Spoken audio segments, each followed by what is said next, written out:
Good morning सभी को। Yes, आपको पता है नर्सड मेंस बहुत जल्दी बहुत पास में है। तो उसको देख के हम कुछ क्वेश्चंस लेके आए हैं। ठीक है, लेट ना करते हुए क्वेश्चंस को देखो। आप क्वेश्चंस देखो, ये पूरा क्लिनिकल सिनेरियो बेस्ड क्वेश्चंस है। आपको मेंस में ऐसे ही क्वेश्चंस पूछा जाएगा। ठीक है, आप ऐसा मत सोचिए कि पूरा वो ऐसा नहीं है कि एनक्लेक्स बेस्ड मतलब पूरा एनक्लेक्स पूछा जाता है। आपका क्वेश्चन हो सकता है थोड़ा लेंदी रहेगा, बट आपका जो क्वेश्चन रहेगा वो 1 से 2 लाइन का आंसर रहने वाला है। ठीक है, तो पहला क्वेश्चन देखो क्या पूछ रहा है। On the first post operative day of A patient with abdominal resection procedure. ठीक है, वो बोल रहा है कि फर्स्ट पोस्ट ऑप डे है। ठीक है, एब्डोमिनल रिसेक्शन का प्रोसीजर जो ओटी हुआ है वो क्या हुआ है, एब्डोमिनल रिसेक्शन हुआ है। Has been order for opioid after OT होने के बाद उसको ओपॉइड एडवाइस किया गया है फॉर पेन रिलीफ के लिए। ओके, ओपॉइड किसके लिए देते हैं, पेन रिलीफ के लिए देते हैं। So which of the following critical aspect, यहाँ पर देखो आप जो वार्ड में जो ध्यान देना है ना, ये वार्ड में ध्यान देना है। ये क्या पूछ रहा है, क्रिटिकल एस्पेक्ट। क्रिटिकल एस्पेक्ट के बारे में पूछा है। Has to be considered before administration. वो बोल रहे हैं कि before administration of an opioid injection. तो क्वेश्चन आपको ये पूछ रहा है कि post operative first post operative day है, आपको एडवाइस किया गया है कि क्या आप ओपॉइड देना है पेन रिलीफ के लिए, बट आप ओपॉइड देने से पहले आप ऐसा कौन सा असेसमेंट करोगे, आप क्या असेसमेंट करोगे जिसमें से आपको पता लगेगा कि नहीं ओपॉइड अभी देना है या नहीं देना है। या तो ये भी पूछ रहा है कि क्या जो आप जब ओपॉइड दोगे, आप जब ओपॉइड देंगे ओपॉइड से पहले, बिफोर ओपॉइड इंड्यूस्ड करने के पहले आप किस चीज़ का ध्यान रखोगे, आप किस चीज़ का ध्यान रखोगे। ये 2 पॉइंट इंपॉर्टेंट है ओपॉइड रिलेटेड। तो ऑप्शंस में पूछ रहा है कि बावल मूवमेंट, ठीक है कि बावल मूवमेंट में आपको ध्यान रखोगे, या जो सर्जिकल के बाद जो ब्लड लॉस हुआ है उसके ऊपर आप ध्यान रखोगे, या लेवल ऑफ कॉन्शियसनेस, या ऑक्सीजन सैचुरेशन। देखो हमने बता देते हैं पहले ओपड ओपड में आती क्या है, ओपड में क्या क्या चीज़ आता है। ठीक है, तो ओपड में क्या क्या आती है, देखो पहले आती है मॉर्फिन। ठीक है, आपका मॉर्फिन एक ओपड है। फेंटानिल, जो कि फेंटानिल इंजेक्शन होती है, मॉर्फिन इंजेक्शन भी होती है, प्लस आपका टैबलेट भी होती है। ठीक है, बाकी जो ट्रामाडोल वगैरह ये भी एक नार्कोटिक्स, मतलब ये जो सब भी जो आ रहा है ये नार्कोटिक्स का अंदर आती है एंड ओपिएड का अंदर। तो ये सब चीज़ देने से पहले आपको किस किस चीज़ का ध्यान रखना है। स्पेशली ओपिएड में आपको मॉर्फिन जाती है। ठीक है, जो मॉर्फिन एंड फेंटानिल ये दोनों चीज़ होती है। तो ऑलवेज देखो यहाँ पर एक ही रैशनल बनता है, जब भी आप ओपिएड किसी पेशेंट को दे रहे हो ना, ये क्या करती है, जो मेन जो कॉज करवाती है वो रेस्पिरेटरी डिप्रेशन कॉज करवाती है। क्या कॉज करवाती है, रेस्पिरेटरी डिप्रेशन। ठीक है, रेस्पिरेटरी डिप्रेशन करवाती है। तो अगर मान लो रेस्पिरेटरी डिप्रेशन करवाएगा तो आपको किस चीज़ का ध्यान रखना है, क्योंकि रेस्पिरेटरी अगर डिप्रेस्ड होगा तो पेशेंट का O2 ऑक्सीजन सैचुरेशन कम हो सकता है। ठीक है, एंड पेशेंट का जो LOC, क्योंकि अगर पेशेंट हाइपोक्सीमिया होगा, क्या होगा, हाइपोक्सीमिया होगा प्लस हाइपोक्सिक भी होगा, पेशेंट क्या होगा, हाइपोक्सिक होगा। तो क्या होगा, आपको पेशेंट का जो लेवल ऑफ कॉन्शियसनेस जो है वो आपको डिक्रीज मिलेगा। ठीक है, देखो ये जो बावल मूवमेंट का बात पूछा है ना, ये जो बावल मूवमेंट का बात पूछा है ये क्या है, ये क्या है, ये लेट सिम्टम है। ये क्या है, लेट सिम्टम है, क्योंकि आपको कॉन्स्टिपेशन तो दिखाई देगा। आपको क्या दिखाई देगा, कॉन्स्टिपेशन दिखाई देगा, ना कि डायरिया दिखाई देगा। जो बावल मूवमेंट का पूछ रहा है आपको, ओपिएड में कॉन्स्टिपेशन होता है, डायरिया कभी नहीं होता है, बट वो बहुत ही लेट होता है। यहाँ पे क्या पूछ रहे हैं, क्रिटिकल एस्पेक्ट। आपको क्रिटिकल एस्पेक्ट में जाना है।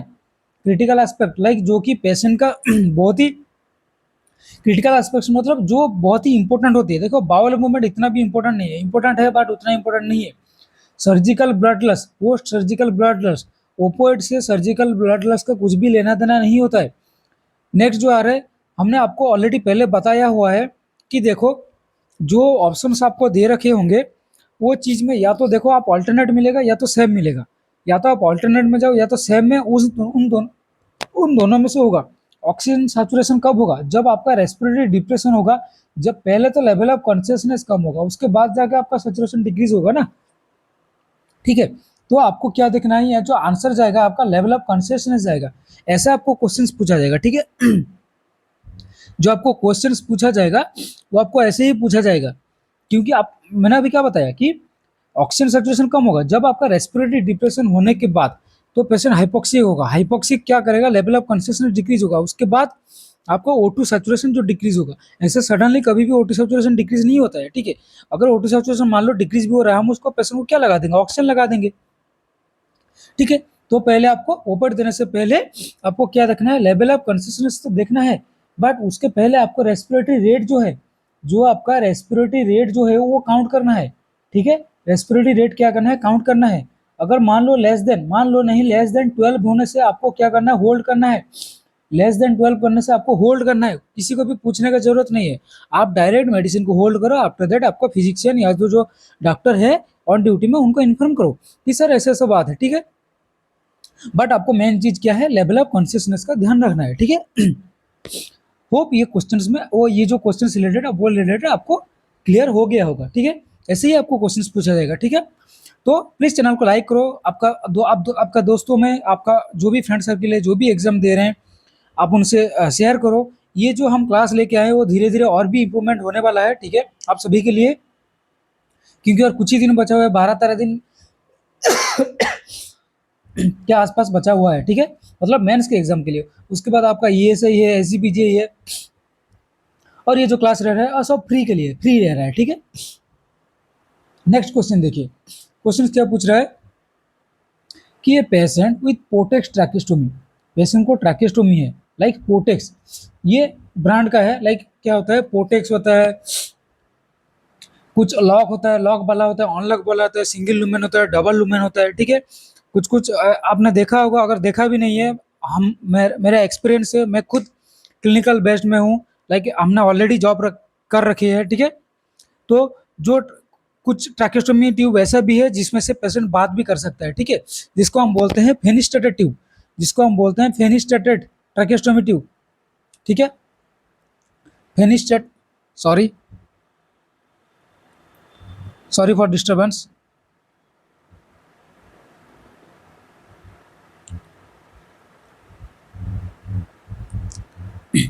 जिसको हम बोलते हैं फेनिस्टेटेड ट्यूब, ठीक है, क्या बोलते हैं, फेनिस्टेटेड ट्यूब।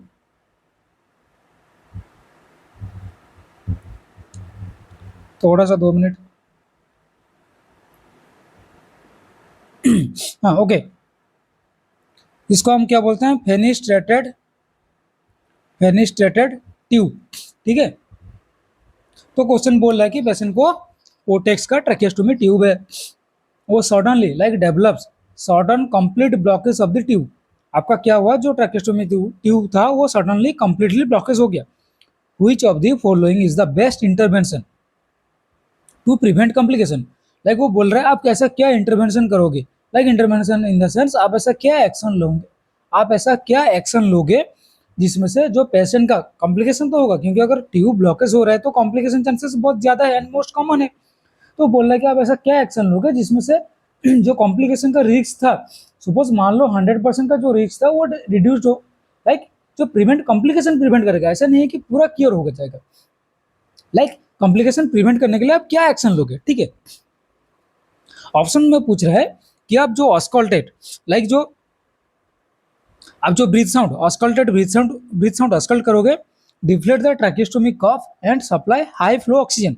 वो बोल रहा है कि ट्रैकेस्टोमी कफ को आप डिफ्लेट कर दो और हाई फ्लो मास्क में आप ऑक्सीजन दो, ठीक है। Suction of tube with normal saline के साथ आप सक्शन करो, या इमीडिएट रिमूवल ऑफ ट्रैकेस्टोमी ट्यूब।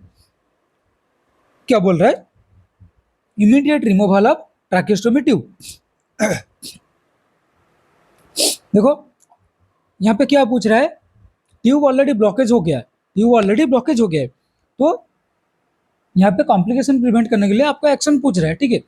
तो देखो अगर आप ऑस्कल्टेड, वो बोल रहा है ऑस्कल्टेड, आप ऑस्कल्टेड करने से आपको क्या दिखाई देगा कि एब्सेंट ब्रीथ साउंड, आपको क्या मिलेगा, एब्सेंट ब्रीथ साउंड, क्योंकि आपका जो ट्यूब है वो ट्यूब ऑलरेडी आपका ब्लॉक हो चुका है, ठीक है। तो ऑब्वियसली एब्सेंट ब्रीथ साउंड मिलेगा, तो ये ऑप्शन नहीं हो सकता है, नहीं होगा भी, नहीं हो सकता नहीं, ये ऑप्शन आपका गलत हो गया, ठीक है। नेक्स्ट क्या है deflate tracheostomy cuff and supply high flow oxygen. Okay, ये हो सकता है। चलिए, suction of the tube with normal saline. देखिए, ऑलरेडी पेशेंट को क्या है, ट्यूब ब्लॉकेज है। आप उस जगह में अगर आप सक्शन के लिए जाओगे तो पेशेंट तो ऑलरेडी जो ट्यूब ब्लॉकेज जितना भी हुआ है, जितना मिनट या जितना सेकंड, पेशेंट ऑलरेडी हाइपोक्सिक है। अगर आप सक्शन करोगे तो ऑलरेडी हमने हाइपर वेंटिलेट या हाइपर ऑक्सीनेट नहीं किया, क्योंकि आप सभी को पता है सक्शन से पहले क्या करना होता है। सक्शन के पहले एंड सक्शन के बाद हमको हाइपर ऑक्सीजनेट करना जरूरी होता है विथ 100% FiO2। ठीक है, 100% FiO2 के साथ। तो ऑलरेडी पेशेंट हाइपोक्सिक है। अगर आप फिर से सक्शन मतलब फोर्सफुली सक्शन करोगे तो पेशेंट और भी हाइपोक्सिक हो सकता है। तो आपको क्या करना है, सक्शन तो करना इंपॉर्टेंट है, क्योंकि ट्यूब ब्लॉकर्स हुआ है, आप सक्शन करोगे। बट सक्शन से पहले आपको क्या करना है, आपको जो FiO2, जो आपको ऑक्सीजन, वो 100% डिलीवर करना है। ठीक है, उसके बाद ही आपको सक्शन के लिए जाना है। तो ये तो फर्स्ट ऑप्शन कभी भी नहीं आएगा, ये जाना चाहिए सेकंड ऑप्शन में आता। ठीक है। तो and immediate removal of the tracheostomy tube. देखो, आप अगर ट्रैकेस्टोमी ट्यूब रिमूव कर दोगे तो ऐसा भी हो सकता है कि पेशेंट को टोटली ऑक्सीजन नहीं मिलेगा, पेशेंट को टोटली ऑक्सीजन नहीं मिलेगा। तो एंड ट्रैकेस्टोमी ट्यूब रिमूव करना आपका एक्शंस नहीं है। आप क्या करो, या तो फिजिशियन को इन्फॉर्म करो, फिजिशियंस को इन्फॉर्म करो, डॉक्टर को इन्फॉर्म करो, डॉक्टर आएंगे। उसके बाद ये जो ट्यूब रिमूव करना है डॉक्टर का काम है, आपका काम नहीं है। क्योंकि आप ट्यूब रिमूव कर दोगे, फिर आप री-इंसर्ट अगर नहीं कर पाओगे तो पेशेंट क्या होगा, पेशेंट तो डेथ हो सकता है ना, कार्डियक अरेस्ट हो सकता है। तो आप ऐसा एक्शन मत लो, आप खुद से एक्शन मत लो। ठीक है, अगर आपको पता नहीं है तो आप डॉक्टर को इन्फॉर्म करो। तो ऑप्शन में क्या था, देखो, ए तो हुआ नहीं, सी तो हुआ नहीं, डी तो हुआ नहीं, तो ऑब्वियसली ऑप्शन में बी जाएगा। क्यों जाएगा, हमने ये भी हम आपको बताएंगे। ठीक है, देखो, ट्रैकेस्टोमी ट्यूब आपको डिफ्लेट करना है। ठीक है, डिफ्लेट करके बोल रहा है कि आप सप्लाई हाई फ्लो ऑक्सीजन। आपको ये जो ऑक्सीजन लगाओगे ना, ये मास्क से तो लगाओगे। हाई फ्लो ऑक्सीजन मतलब मास्क में नहीं लगाना है। ठीक है, आपको क्या करना है, मास्क में नहीं लगाना है। मतलब मास्क इन द सेंस, जैसे हम लोग फेस मास्क में लगाते हैं ना, ऐसे फेस मास्क में नहीं लगाना है। देखो, आपको पता है कि ट्रैकेस्टोमी, मान लो ये आपका ट्रैकिया में होल है।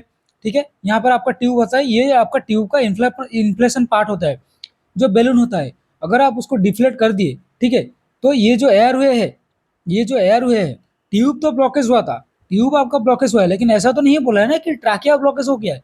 ट्रैकिया ब्लॉकेज नहीं हुआ है। तो क्या हुआ, सपोज हमने जो यहाँ पे जो ट्यूब, ये आपका ट्रैकिया हुआ। ठीक है, यहाँ पर आपका ट्यूब था, यहाँ पर आपका ट्यूब था, यहाँ पर आपका बैलून इन्फ्लेशन था। हमने ये बैलून को डिफ्लेट कर दिया। जब आप फिर ऑक्सीजन दोगे, सपोज मान लो यहाँ से high flow oxygen in the sense, आप क्या करोगे, नाजल कनला भी लगा सकते हो। कुछ कुछ केस में क्या होता है, जैसे कोई कोई पेशेंट का लारिंजेक्टोमी होता है, जिन लोगों में ट्रैकेस्टोमी किया जाता है। बट देखो, ट्रैकेस्टोमी में ऐसा जरूरी नहीं होता कि हर टाइम आपको ट्रैकेस्टोमी ट्यूब मिलेगा।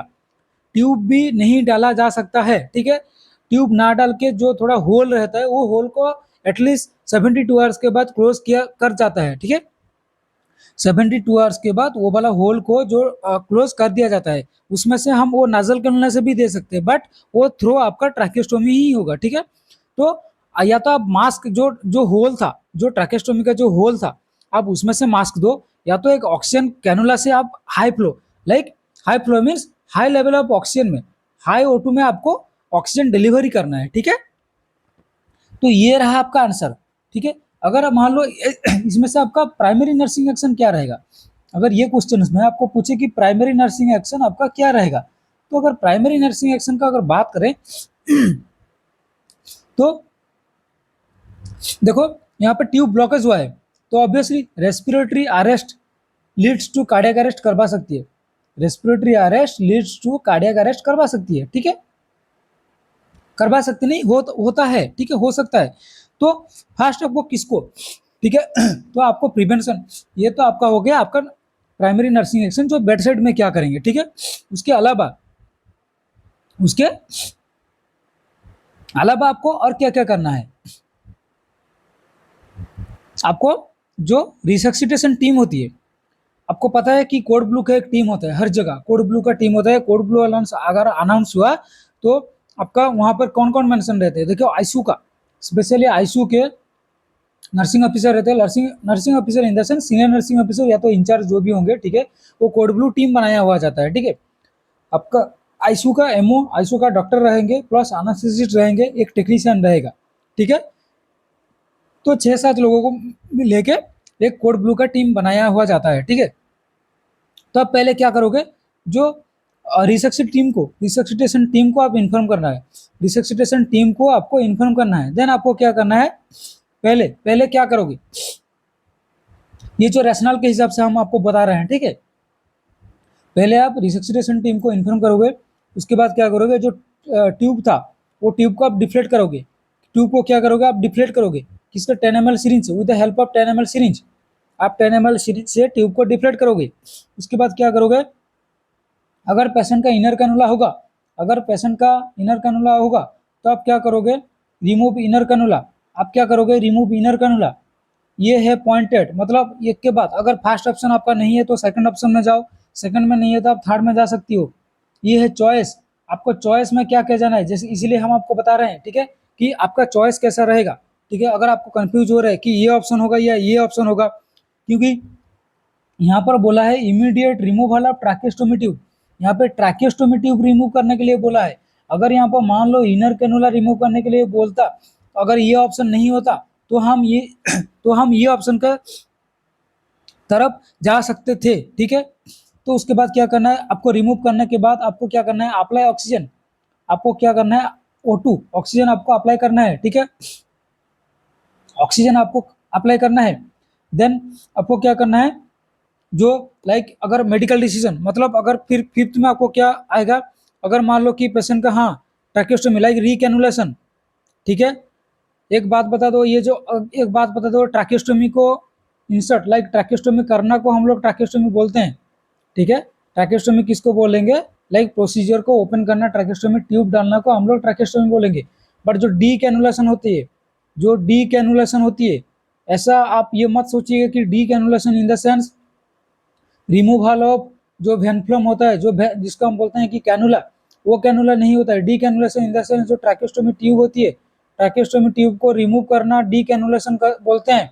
ट्रैकेस्टोमी ट्यूब को रिमूव करना इन द सेंस निकाल देना, एंड उसके बाद जो स्टीच डाल देते हैं, क्योंकि वो जो स्टोमा तो क्लोज होने के लिए टाइम लगेगा ना, ऐसा तो स्टोमा को ओपन नहीं रख सकते हैं, तो जो स्टीच डालते हैं उसको बोलते हैं डी कैनुलेशन। आपको ऐसा भी क्वेश्चन पूछा जा सकता है कि डी कैनुलेशन क्या होता है, रिमूवल ऑफ ट्रैकेस्टोमी, पुटिंग ऑफ ट्रैकेस्टोमी। आपको ट्रैकेस्टोमी ना आता कि भी ऐसा कंफ्यूजन करेगा कि रिमूवल ऑफ ट्रैकेस्टोमी और रिमूवल ऑफ कैनुला, आपको कैनुला नहीं करना है। आप ऐसा मत सोचो कि cannulation in the sense removal of cannula D cannulation, ठीक है। तो उसके बाद अगर रिकैनुलेशन करने का जरूरत है तो फिर से हम ट्रैकेस्टोमी ट्यूब डाल सकते हैं, ठीक है। लेकिन अगर जिस पेशेंट में ट्रैकेस्टोमी ट्यूब होगा, आपको क्या करना है, अगर आपको पूछे कि बेड साइड में कौन सी ट्यूब आपको अवेलेबल रखना है, एक मान लो एक पेशेंट को ट्रैकेस्टोमी ट्यूब है, हो सकता है कुछ भी कॉम्प्लिकेशन हो सकता है, ठीक है। तो अगर ट्रैकेस्टोमी ट्यूब है, आपको बेड साइड में कौन सा ट्यूब अवेलेबल रखना है, ठीक है। आपको ऐसा भी पूछा जाएगा कि एक स्मॉल साइज का अवेलेबल रखना है या एक बिग साइज का अवेलेबल रखना है। बेड साइड में आपको क्या अवेलेबल रखना है, एक स्मॉल साइज का टीटी ट्रैकेस्टोमी ट्यूब ऑलवेज आपको अवेलेबल रखना है, क्योंकि बड़ा वाला इसीलिए नहीं रखना है ताकि हो सकता है वो कुछ ब्लॉकेज होकर आपका ट्यूब रेजिस्टेंस आ सकता है, ठीक है। इसीलिए आपको स्मॉल वाला आपको एक बेड साइड में अवेलेबल रखना है। अगर आपको पूछे, अगर कोई पेशेंट में ईटी ट्यूब है, अगर कोई पेशेंट में ईटी ट्यूब है, एंडोट्रैकेल ट्यूब एंड ट्रैकेस्टोमी ट्यूब अलग होती है, तो उस केस में आपको बेड साइड क्या अवेलेबल रखना है, आम्बू बैग। उस केस में आपको क्या अवेलेबल रखना है, एम्बू बैग आपको अवेलेबल रखना है, ठीक है। वो ये क्वेश्चन रिलेटेड जो भी कंफ्यूजन था क्लियर हो गया होगा। नेक्स्ट क्वेश्चन देखो, पूछ रहा है कि the largest volume of air, the largest volume of air which can be expelled from the lungs during maximal expiration। बोल रहा है कि मैक्सिमल एक्सप्रेशन का टाइम में, maximal expression in the sense like forceful expression, जिसको हम बोलेंगे forceful expression. Forceful expression में जो हमने एयर रिमूव किया, जो हमने एयर निकाला, वो जो वॉल्यूम था, वो जो वॉल्यूम ऑफ एयर, चाहे वो 500 हो या 5000 हो, इम्पोर्टेंट वो नहीं है। जो वॉल्यूम ऑफ एयर हमने एक्सप्रेशन का टाइम में जो निकाला, ठीक है, उसको क्या बोलते हैं, टाइटल वॉल्यूम बोलते हैं, रेसिडुअल वॉल्यूम बोलते हैं, इंस्पिरेटरी रिजर्व वॉल्यूम और एक्सपिरेटरी रिजर्व वॉल्यूम, ठीक है। तो देखो हम अगर टाइटल वॉल्यूम की बात करें, हमने ये जो क्लास है हमने ऑलरेडी यूट्यूब में पुट करके रखे हुए हैं, लिंक चैनल में डाल दिया जाएगा, लिंक डिस्क्रिप्शन में आपको डाल दिया जाएगा। आप हो सकते तो आप वहाँ से पूरा आपको वीडियो आप देख सकते हो, ठीक है। फर्स्ट थिंग है, तो टाइटल वॉल्यूम क्या होती है, ठीक है। टाइटल वॉल्यूम क्या होती है, जो हम नॉर्मल ब्रीथ जो ले रहे हैं, जो हमने एक नॉर्मल ब्रीथ लिया, ठीक है। Breath in the sense both inspiration and expiration, ठीक है। जो इंस्पिरेशन जो लिया, जो अमाउंट ऑफ एयर जो हमने इनहेल किए, ठीक है, लाइक जो अमाउंट ऑफ एयर हमने इनहेल किया नॉर्मल ब्रीथ में, उसको बोलते हैं टाइटल वॉल्यूम। नॉर्मल जो टाइटल वॉल्यूम होती है वो 500 ml होती है, ठीक है। अगर डेफिनेशन की बात करें, यहाँ पे आपको लिख दे रहे हैं कि amount of air inhale during a normal breath, ठीक है, जिसको बोलते हैं टाइटल वॉल्यूम। ये होती है, कितना होती है, 500 ml होती है। नेक्स्ट होती है आपकी रेसिडुअल वॉल्यूम। तो रेसिडुअल वॉल्यूम क्या होती है, तो रेसिडुअल वॉल्यूम का अगर वॉल्यूम की बात करें कि रेसिडुअल वॉल्यूम होती तो कितने है, क्योंकि सभी का एक वैल्यू होती है ना। टाइटल वॉल्यूम जैसे 500 है, तो रेसिडुअल वॉल्यूम आपको कितना होती है, 1200 होती है, ठीक है। तो ये जो रेसिडुअल वॉल्यूम होता क्या है, देखो ये जो मैक्सिमम एक्सेलेशन करने के बाद, ठीक है, after maximum acceleration, after maximum exhalation करने के बाद जो एयर आपका लंग्स में, जो एयर लाइक रिमेनिंग एयर, जो रिमेनिंग एयर जो आपका लंग्स में रह जाता है, जिसको हम बोलते हैं रेसिडुअल वॉल्यूम, जिसको हम क्या बोलते हैं, रेसिडुअल वॉल्यूम, ठीक है। जिसका रेसिडुअल वॉल्यूम कितना होती है लंग्स में, 1200 ml होती है। नेक्स्ट होती है इंस्पिरेटरी रिजर्व वॉल्यूम एंड होती है एक्सपिरेटरी रिजर्व वॉल्यूम। देखो यहाँ पे क्या बोला है, maximal inspiration, the largest volume of air which can expelled from the lungs during maximal expiration, जिसको तो हम बोलते हैं एक्सपिरेटरी रिजर्व वॉल्यूम, जिसको हम क्या बोलते हैं, एक्सपिरेटरी रिजर्व वॉल्यूम, ठीक है। ये वाला जो डेफिनेशन आपको बताया गया है, ये एक्सपिरेटरी रिजर्व वॉल्यूम का होती है, जिसका एक्सपिरेटरी वॉल्यूम कितना होती है, ये भी आपका 1200 ml ही होती है। एक्सपिरेटरी जो वॉल्यूम होती है ये भी आपका 1200 ml होती है। अगर सेम आपको यहाँ पर एक्सपेल ना देके इंस्पिरेशन का बात करें, यहाँ पर एक्सप्रेशन ना देके इंस्पिरेशन का बात करें, कि मैक्सिमम इंस्पिरेशन करके हमने जितना एयर अपना लंग्स में लिए, वो जो largest volume of air which can be inhaled, expelled के जगह में आपका आ जाएगा inhaled, inhaled from the lungs, inhaled the air from the lungs नहीं, आप जो इनहेल्ड कर रहे हैं, जो मैक्सिमम एयर जो इनहेल्ड कर रहे हैं, जो इंस्पिरेट कर रहे हैं, उसको क्या बोलते हैं, इंस्पिरेटरी रिजर्व वॉल्यूम, जिसको हम डेनोट करते हैं IRV नाम पे, जिसका वॉल्यूम होती है 3100 ml होती है, ठीक है। आप सभी को पता है कि टोटल लंग कैपेसिटी कितनी होती है, 6000 ml होती है। टोटल लंग कैपेसिटी कितना होती है, 6000 ml होती है, ठीक है। Normal title volume 500, residual volume 1200, inspiratory reserve volume आपका कितना हुआ, 3100, एक्सपिरेटरी रिजर्व वॉल्यूम कितना हुआ, 1200। होप आपको क्लियर हो गया होगा। मोस्ट इंपॉर्टेंट क्वेश्चन है। अगर आपको देखो, ये एक्चुअली जो होता है ना, लाइक ये जो क्वेश्चंस का वेटेज होते हैं, ठीक है, ये क्वेश्चंस का एक्चुअली वेटेज होता है। तो अगर आपको वीडियो अच्छा लगा, प्लीज़ आप चैनल को लाइक करो, सब्सक्राइब करो एंड आपका दोस्तों में ज़्यादा से ज़्यादा शेयर करो, ठीक है। क्योंकि हम आपके लिए अगर इतना कर रहे हैं तो आपका भी कुछ फर्ज बनता है। होप आपको समझ में आ रहा होगा मैं क्या बोलना चाहता हूँ, ठीक है।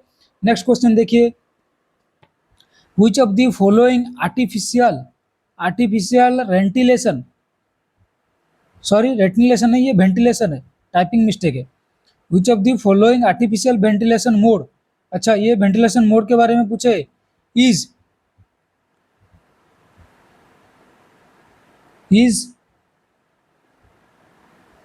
ये क्या ही, sorry, artificial ventilation mode is best suitable, ये ही नहीं, टाइपिंग मिस्टेक है, best suitable for a patient with respiratory arrest.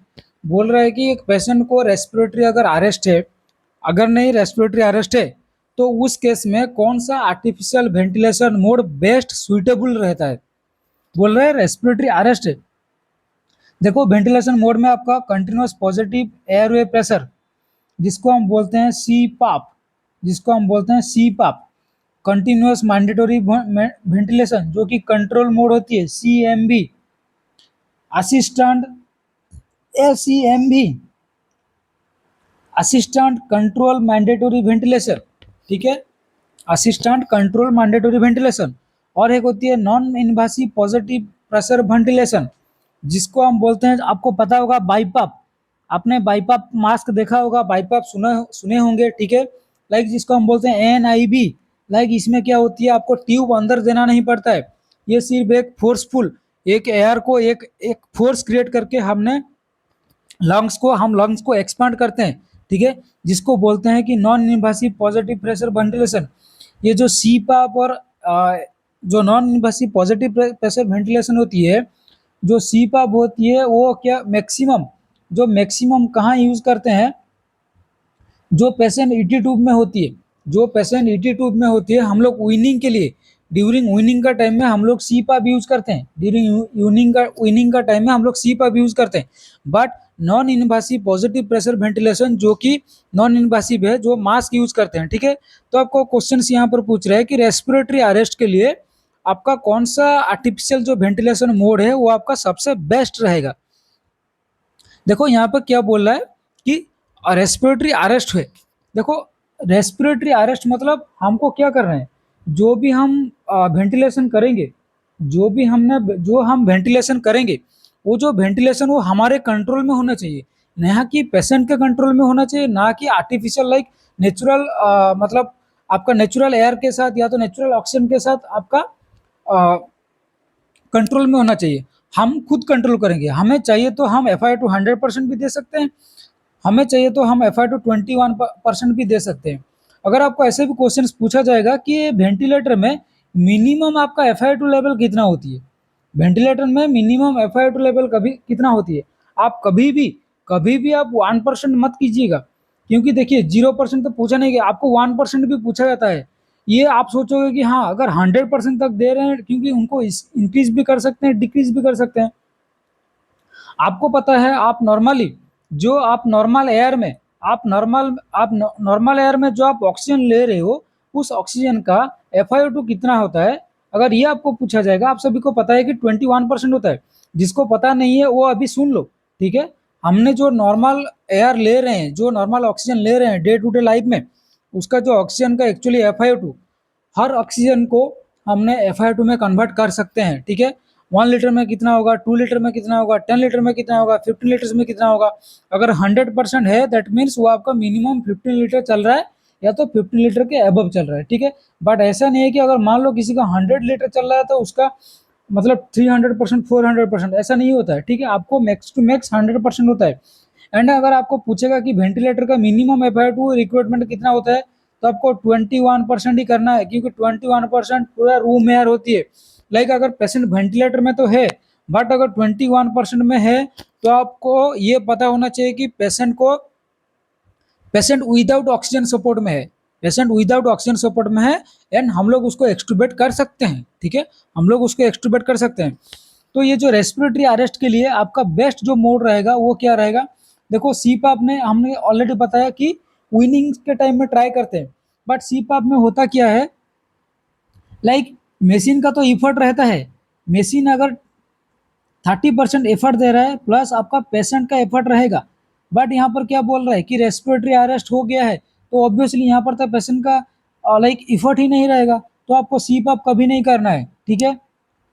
Non invasive तो कभी नहीं जाएगा, क्योंकि हमने मास्क के द्वारा पेशेंट को ऑलरेडी रेस्पिरेटरी अरेस्ट में, अगर रेस्पिरेटरी अरेस्ट हुआ है तो हम मास्क से कभी भी लाइक उसको रिवाइव नहीं कर सकते, जो रेस्पिरेटरी अरेस्ट हो वो पेशेंट डेथ ही हो जाएगा। Assistant control mandatory ventilation, assistant control means यहाँ पर भी आपका पेशेंट इफर्ट रहेगा, इधर भी आपका पेशेंट इफर्ट रहेगा, ठीक है। तो आपको टोटली मैंने आपको क्या बोला कि जो वेंटिलेटर है, जो वेंटिलेटर का मोड है वो हमारे कंट्रोल में होने चाहिए, ठीक है। तो रेस्पिरेटरी अरेस्ट के लिए आपको कंट्रोल मोड, आपको क्या करना है, कंटिन्यूअस मैंडेटरी वेंटिलेशन, जो कि फुल्ली कंट्रोल मोड होती है, ठीक है। एंड इस कंट्रोल मोड में हम पेशेंट को, कंट्रोल मोड में हम पेशेंट को सेडेशन दे सकते हैं, पैरालाइज्ड दे सकते हैं। पैरालाइज्ड इन द सेंस हमने ड्रग जो देते हैं ना, लाइक सक्सिनाइलकोलिन, वेनकोरियम, रोकुनियम, वो क्या करती है, आपका जो मसल्स होती है वो आपको पैरालाइज कर देता है, ठीक है। आपका लंग्स का जो मसल्स होती है, मान लो कुछ इंजुरी हुआ है, वो आपका लंग्स का जो क्योंकि लंग्स भी देख मसल्स होती है ना, तो उसको रेस्ट रखेगा, नहीं तो इंजुरी होकर ब्लीडिंग होने का चांसेस हो सकता है। ठीक है, तो इस केस में हम लोग सेडेशन किस में यूज कर सकते हैं, कंट्रोल मोड में ही सेडेशन यूज कर सकते हैं।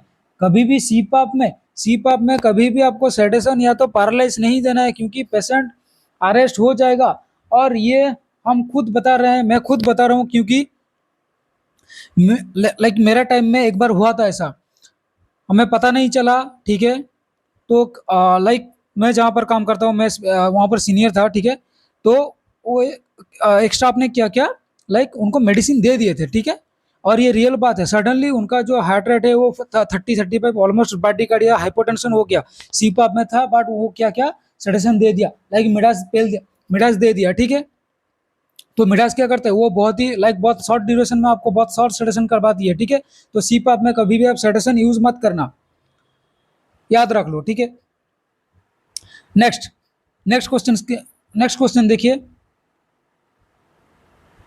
हमने यहाँ पर जो बात की नॉन इन्वेसिव का, ये यूजुअली अगर आपको पूछे, ये आपको पूछा गया है कि नॉन इन्वेसिव किस किस केस में यूज करेंगे।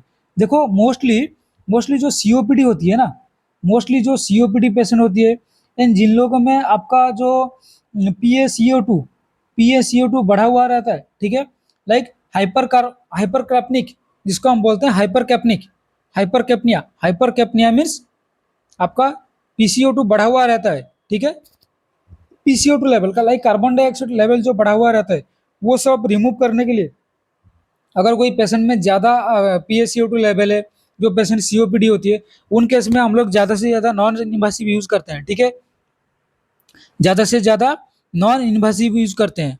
ठीक है, नेक्स्ट क्वेश्चन देखिए,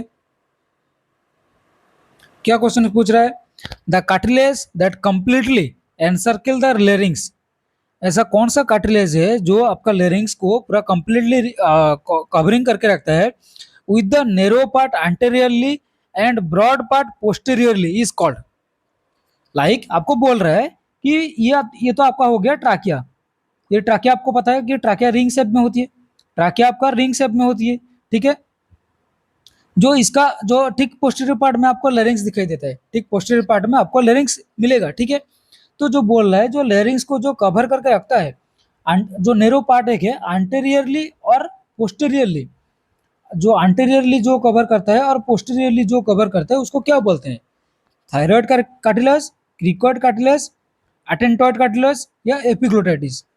आप प्लीज आपका जो कमेंट हो ना, आपका जो आपका आंसर है वो प्लीज कमेंट करो। ठीक है, क्योंकि कमेंट करने से हमें भी पता चलेगा कि हाँ ठीक है, आप वीडियो को एक्चुअली समझ में आया है या नहीं आया है।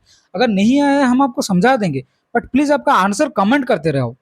कोई भी कमेंट नहीं कर रहे हो, ठीक है, कमेंट करते रहो। ठीक है, तो यहाँ पर आपका क्वेश्चन क्या रहेगा, जो जिसको हम बोलते हैं जो लैरिंग्स, लैरिंग्स क्या होती है, वॉइस बॉक्स।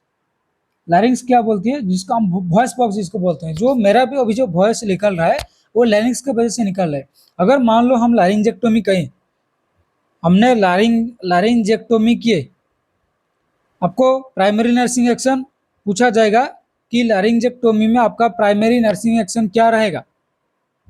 ठीक है, लैरिंजेक्टोमी में आपका प्राइमरी नर्सिंग एक्शन क्या रहेगा। आपको पोस्ट ऑप के बाद आपको ये पता होना चाहिए कि पेशेंट लाइक साउंड कैसा आएगा, व्हिस्परिंग साउंड करेंगे। ठीक है, अगर पेशेंट व्हिस्परिंग साउंड कर रहा है, दैट मीन्स आपका वो जो लैरिंग्स है वो रिमूव हो गया है। क्योंकि कभी कभी क्या होता है, ट्रैकेस्टोमी का टाइम में या तो थायरॉयडेक्टोमी का टाइम में लैरिंग्स रिमूव होने का बहुत ही हाई चांसेस होता है। ठीक है, तो इन लैरिंजेक्टोमी में आपको कैसे पता लगेगा कि ब्लीडिंग हो रहा है कि नहीं, ब्लीडिंग लाइक आपको कैसे पता लगेगा कि कंटिन्यूसली ब्लीडिंग हो रहा है या नहीं हो रहा है। अगर मान लो पेशेंट कंटिन्यूसली स्वालो कर रहा है after after the post of period, after the post of OT होने के बाद अगर पेशेंट कंटिन्यूसली स्वालोइंग कर रहा है, ठीक है, तो आपको लाइक ये सस्पेक्ट करना है कि हाँ पेशेंट को ब्लीडिंग हो रहा है। ठीक है, लैरिंजेक्टोमी के बाद ये सिम्टम आपको दिखाई देगा। ठीक है, अगर पेशेंट बार बार स्वालो कर रहा है, दैट मीन्स पेशेंट को ब्लीडिंग हो रहा है। तो यहाँ पर पूछ रहे हैं जो एंटेरियरली लैरिंग्स का एंटेरियरली और जो पोस्टेरियरली जो broad part and narrow, like anteriorly तो नैरो पार्ट रहेगा एंड पोस्टेरियरली ब्रॉड पार्ट रहेगा, उसको क्या बोलते हैं। देखो थायराइड कार्टिलेज नहीं होता है, अटेंटॉइड कार्टिलेज नहीं होता है, एपिग्लोटाइटिस आपको पता है जो हमारा रेस्पिरेटरी और जो आपका ये रेस्पिरेटरी पार्ट है जो लंग्स में गया है, और प्लस जीआई का पार्ट है जिसको वो प्रोटेक्ट करके रखता है, जिसको हम बोलते हैं एपिग्लोटाइटिस। ठीक है, एपिग्लोटाइटिस नहीं, एपिग्लोटिस। तो यहाँ पे जो ऑप्शन आंसर रहेगा आपका क्रिकोट कार्टिलेज रहेगा। आंसर क्या रहेगा आपका? क्रिकोट कार्टिलेज रहेगा। ठीक है, नेक्स्ट क्वेश्चन देखो, the nutritional management of patient with acute pharyngitis. यहाँ पर पूछ रहा है कि अगर कोई पेशेंट एक्यूट फेरिंजाइटिस की है, फेरिंजाइटिस मतलब इन्फ्लामेशन ऑफ द फेरिंग्स। ठीक है, इन्फ्लामेशन ऑफ द फेरिंग्स। ठीक है, पहले फेरिंग्स आता है, उसके बाद लेरिंग्स आता है। लाइक लेरिंग्स का अपर पार्ट आपका फेरिंग्स होता है। ठीक है, तो आपका एक्यूट फेरिंजाइटिस में आप क्या न्यूट्रिशनल मैनेजमेंट रखोगे? क्योंकि ऑलरेडी पेशेंट को फेरिंजाइटिस मतलब थोड़ा बहुत लाइक ऑलरेडी इन्फेक्शन है, तो उस इन्फेक्शन कुछ कुछ फूड मटेरियल भी या कुछ फूड्स होते हैं, कुछ न्यूट्रिशंस होती है जो कि इन्फेक्शन का सोर्स भी होता है, प्लस आपका जो इन्फेक्शन वो हील कभी नहीं करवाता है। तो आपको यहाँ पर मेनली पूछ रहा है आप ऐसा कौन सा न्यूट्रिशनल सपोर्ट दोगे, न्यूट्रिशनल मैनेजमेंट दोगे जिसमें से लाइक वो जो इन्फेक्शन है वो रिड्यूस होने का चांसेस हो सकता है। ऐसा नहीं कि वो ऐसा पूछ रहा है कि क्योंकि इन्फेक्शन की वजह से आपका पेन रहेगा, हो सकता है पेशेंट स्वालो नहीं कर पाएगा, आपका सॉलिड डाइट नहीं ले पा रहे, वो ओनली लिक्विड डाइट में है, कुछ फ्रूट्स नहीं ले पा रहे, तो आपको क्या जो न्यूट्रिशनल मैनेजमेंट देना है। ठीक है, आपको ऑप्शंस में दिया हुआ है एडवाइस फॉर लिक्विड और soft diet, administer IV fluid for hydration, advice avoid cool beverage. ठीक है, लाइक ठंडा ठंडा चीज एंड आइसक्रीम आपको नहीं लेना है, avoid to drink more fluid. ठीक है, तो ये तो आ रहा आपका ऑप्शंस। ऑप्शन में से फिर आपको पूछा है कि आपका इसमें से कौन सा लाइक ये जो चॉइस है ये आपका मल्टीपल आंसर हो सकती है। क्या है? ये आपका मल्टीपल आंसर है। तो आपको यहाँ से आपको चूज करना है कि ऑप्शंस आपका क्या रहेगा। ठीक है,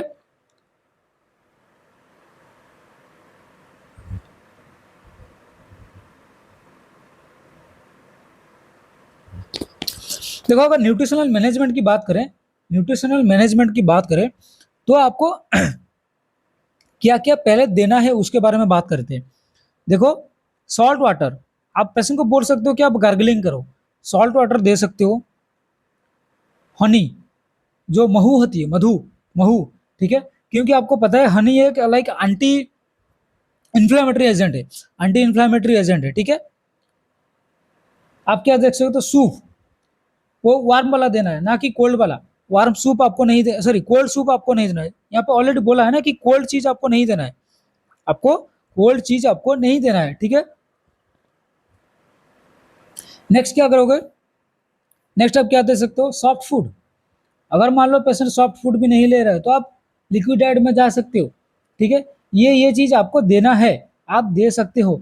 एंड कौन सा चीज आपको नहीं देना है, कौन सा चीज, कौन सा न्यूट्रिशनल मैनेजमेंट, कौन सा जो न्यूट्रिशन से आपको नहीं देना है।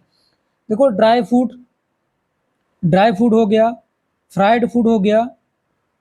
ठीक है, dry food, fry food, citrus food. Citrus food मतलब आप मान, ये जो हमारा जो ऑरेंज वगैरह होता है, ठीक है, नींबू, ये सब आपको नहीं देना है। जो पिकल्स आती है ना, वो सब नहीं देना है। ठीक है, प्लस जो विनेगर एडेड, जिसमें से आपका विनेगर रहता है, वो नहीं देना है। स्पाइसी फूड नहीं देना है। ठीक है, और क्या नहीं देना है? और क्या नहीं देना है बताओ? आपको अल्कोहल, कैफाइन, कैफीन, ये सब आपको अवॉइड करना है। तो पूछ रहा है न्यूट्रिशनल मैनेजमेंट, लाइक पेशेंट को ऑलरेडी एक्यूट फेरिंजाइटिस है, आप क्या न्यूट्रिशनल मैनेजमेंट रखोगे? ऑप्शन उसमें आपको पूछ रहा है। ठीक है,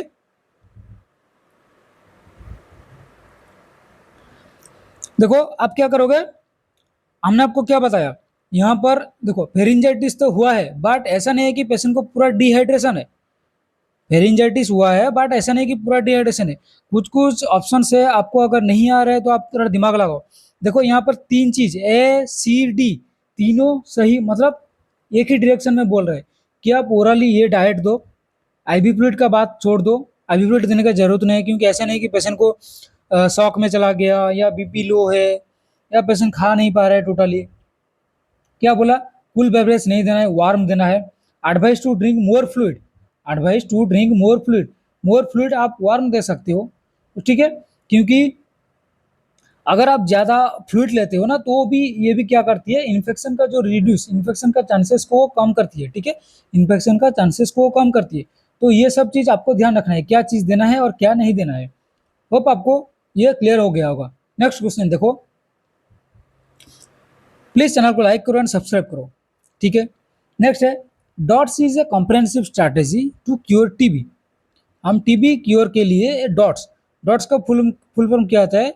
direct, observe, treatment, short course. Direct observe treatment short course, जो कि हमने टीबी में यूज कर सकते हैं, ठीक है? टीबी के लिए यूज करते हैं। तो the primary element of dots, वो पूछ रहे हैं कि डॉट्स का प्राइमरी एलिमेंट क्या होता है। हम किस लिए डॉट्स देते हैं? कि स्पुटम माइक्रोस्कोपी सर्विसेज के लिए, या regular drugs, regular drug like patient को रेगुलर ड्रग सप्लाई करने के लिए हम लोग डॉट्स देते हैं, या health worker council and observe their patients patients each anti-TB medication and monitor progress until cured। Like जो डॉट्स थेरेपी जो दे रहे हैं, लाइक जो हेल्थ केयर वर्कर है, वो पेशेंट को असेस करेंगे कि जो टीबी मेडिकेशन दे रहे हैं उसके देने के बाद कितना प्रोग्रेस हो रहा है, अंटिल क्योर, क्योर होने तक कितना प्रोग्रेस हुआ है, कितना फास्ट हुआ है, डिले हो रहा है, क्या हो रहा है। या एक ये पॉलिटिकली लाइक इंक्लूडेड है कि हाँ पॉलिटिकल मैन पावर है कि आपको नहीं ये लेना है। देखो डॉट्स तो जो होती है ना, वो तो आपका ट्रीटमेंट के लिए दिया जाता है, ठीक है? तो यहाँ पे पूछ रहा है कि फर्स्ट जो ऑप्शन बोला स्पुटम माइक्रोस्कोपी सर्विस, ये माइक्रोस्कोप स्पुटम रिलेटेड तो डॉट्स है नहीं ना। जो आपको पता है कि टीबी का अगर कन्फर्मेटिव टेस्ट आपको पूछे तो आपका स्पुटम सीएस जाएगा। अगर आपको ये सब पूछे कि टीबी का कन्फर्मेटिव टेस्ट क्या है, तो आपको स्पुटम सीएस करना है। आपको ऐसे भी पूछा कि अगर स्पुटम सीएस कलेक्ट करना है, आपको कब कलेक्ट करना है? फर्स्ट थिंग आपको ईयरली मॉर्निंग, ये चीज़ याद रख लो, अर्ली मॉर्निंग करना है, ठीक है? आपको माउथ वॉश नहीं करना है। अगर आप माउथ वॉश भी कर रहे हो तो नॉर्मल वाटर से करना है। ऐसा नहीं है कि आप कुछ लिक्विड या तो मतलब कुछ सोल्यूशन दे के आप अगर माउथ या वॉश कर रहे हो उसके बाद आप स्पुटम दे रहे हो, तो वो आपका रिजल्ट जो है वो हो सकता है एरर आएगा, ठीक है? एंड उसके लिए जो कंटेनर, जो कल्चर बोतल, स्पुटम कल्चर जो जिसको यूज करते हैं, एक बोतल टाइप का आता है जिसको हम बोलते हैं फैल्कन ट्यूब, जिसको हम क्या बोलते हैं, फैल्कन ट्यूब, ठीक है? एक ऐसा आएगा, मतलब ये आपका बोतल, सॉरी, ये आपका मान लो ऐसा बोतल टाइप का आएगा, ये ऐसा नीचे से होगा और ये ऊपर में ढक्कन होगा, ठीक है? ये ऊपर में ढक्कन होगा, ये हो गया आपका फाल्कन ट्यूब, ठीक है? जिसको हम बोलते हैं फाल्कन ट्यूब, जो कि स्पुटम सीएस के लिए यूज करते हैं, ठीक है? बट कुछ कुछ जगह में अवेलेबल नहीं होता है, इसीलिए यूरिकल हम लोग यूज करते हैं।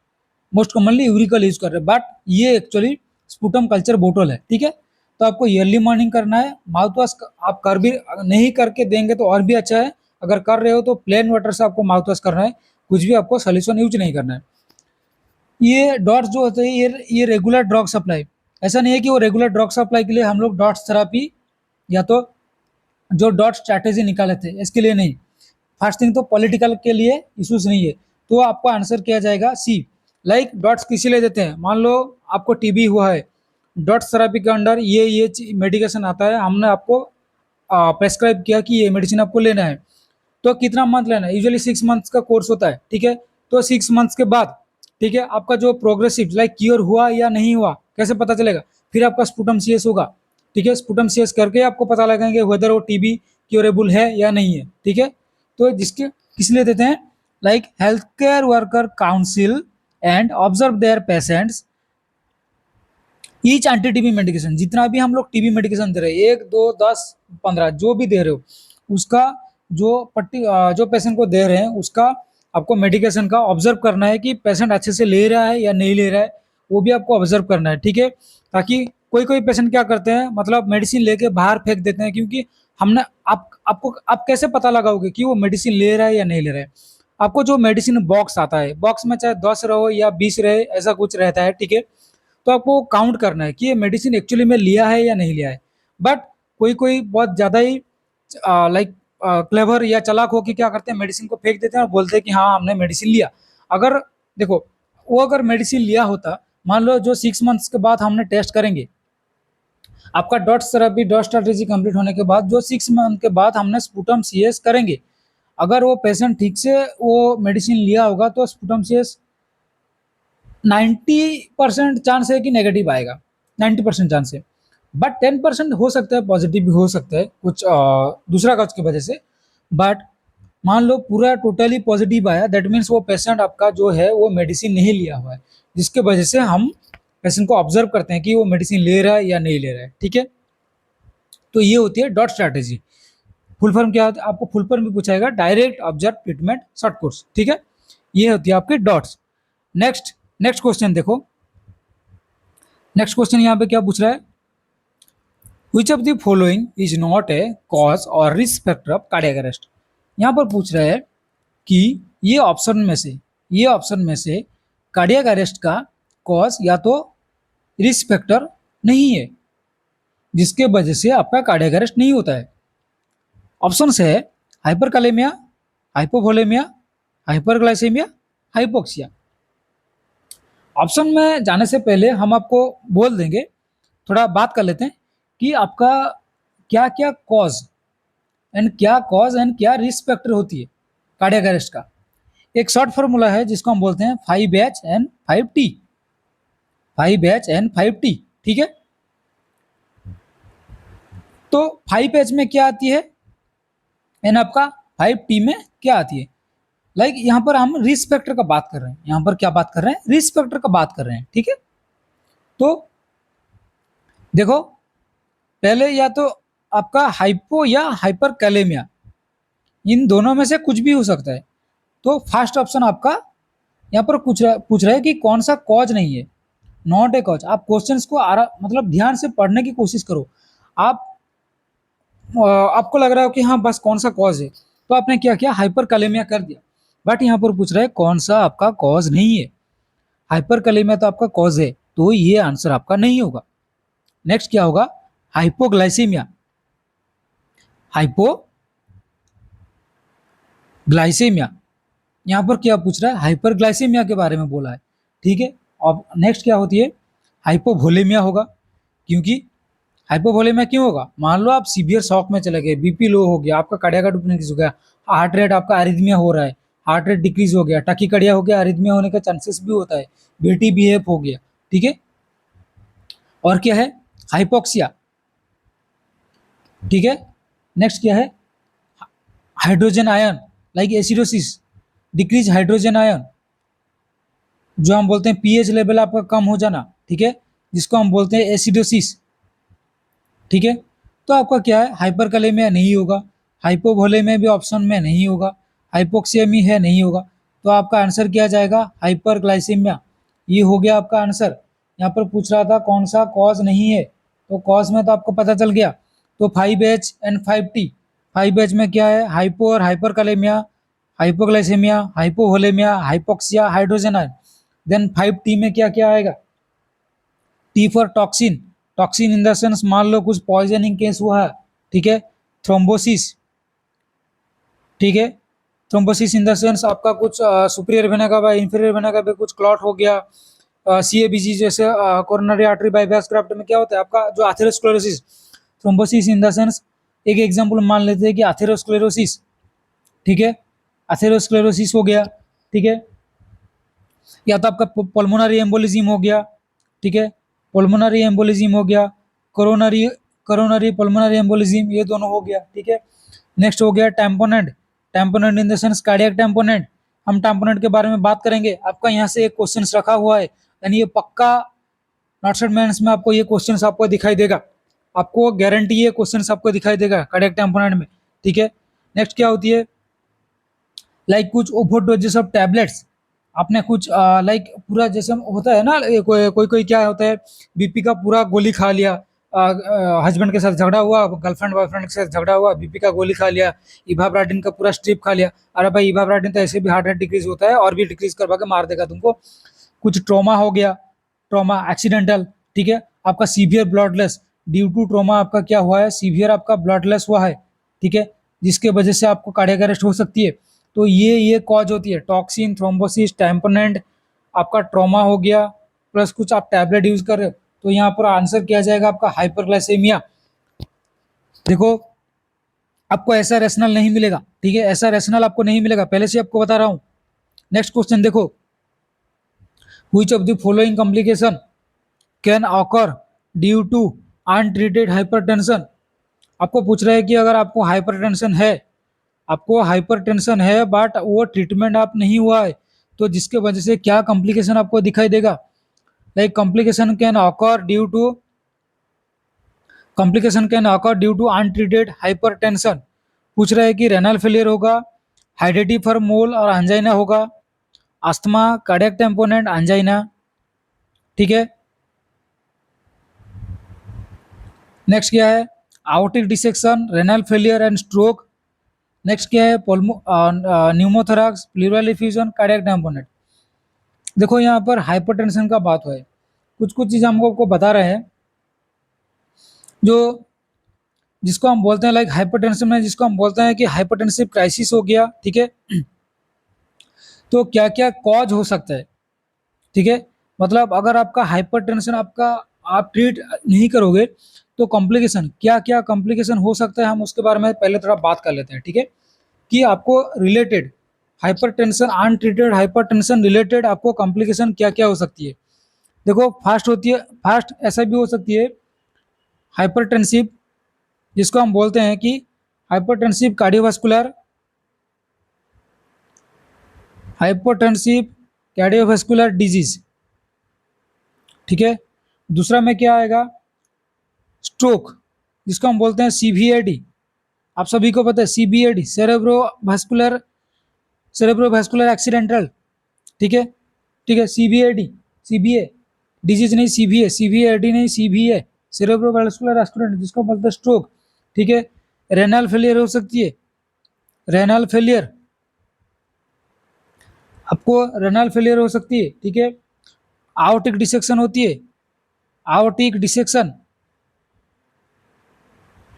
आयोटिक डिसेक्शन हो सकती है, क्योंकि जो हाइपरटेंशन की वजह से आपका जो रप्चर, आउटर रप्चर होने की चांसेस हो सकती है, ठीक है। आपको आथेरोस्क्लेरोसिस डिसेक्शन हो सकती है, अथेरोस्क्लेरोटिक, अथेरोस्क्लेरोटिक डिसेक्शन, ये आपका कॉम्प्लिकेशन हो सकती है, ठीक है। ये सब जो है ये आपका कॉम्प्लिकेशन दिखाई देगा। तो आपको आंसर लाइक आपको क्या पूछ रहा है कि क्या कॉम्प्लिकेशन हो सकती है, हमने यहाँ पर क्या बात की, देखो एंजाइना के बारे में टोटली बात किए नहीं, तो जो ऑप्शन में आपको एंजाइना दिख रहा है आपको इसको कट कर दो। जो लास्ट ऑप्शन जो पूछा है न्यूमोथोरैक्स एंड प्लूरल इफ्यूजन ना, ये कभी भी हाइपरटेंसिव रिलेटेड नहीं होता, ये आपको न्यूमोनिया, न्यूमोनिया, कुछ ट्रॉमा हो गया, रिफ्रैक्चर हुआ है, ठीक है, ये सब के कॉज की वजह से हो सकती है, कार्डियक टैम्पोनेंट में नहीं होता है। तो आपको क्या दिखाई देगा, आवर्टिक डिसेक्शन, रेनल फेलियर, स्ट्रोक, ये रहा आपका आंसर, आंसर सी। अगर आपने ये चीज जो मैंने आपको अभी बताया कि क्या क्या कॉम्प्लिकेशन हो सकता है, अगर आपने उसको याद रखे होंगे, अगर आप अच्छे से क्लास किए होंगे, तो आपको नेक्स्ट जो क्वेश्चन आपको मिलेगा, अगर जो ये जो क्वेश्चन आपको नर्सरी मेंस में मिलने वाला है, ठीक है, जिसकी वजह से आप आइए आंसर करके आ सकते हो, अंजाइना नहीं होता है। ऐसे भी कर सकते हो, जो चीज दोनों ऑप्शन, देखो ये जो अंजाइना दोनों ही ऑप्शन में दिया हुआ है, या तो हो भी सकता है नहीं भी हो सकता है, मोस्ट प्रोबेबली ना होने के चांसेस ज्यादा होता है, इसलिए वो लोग दे के कंफ्यूज करते हैं, ठीक है। क्योंकि यहाँ पे रेनल फेलियर दे दिया है बट हेरेडी फॉर मोल नहीं होता है, बाकी ये तो होता ही नहीं है टोटली, ठीक है। नेक्स्ट क्वेश्चन देखो, in a pre anaesthetic order patient is to receive 6 mg of morphine sulphate. Patient को 6 mg का मॉर्फिन सल्फेट देना है, एम्पुल कंटेंट 15 mg पर ml, 1 ml में आपका 15 mg आ रहा है। The nurse should administer approximately, यहाँ पर आपका ड्रग कैलकुलेशन पूछा है, क्या पूछा है आपका ड्रग कैलकुलेशन, ठीक है।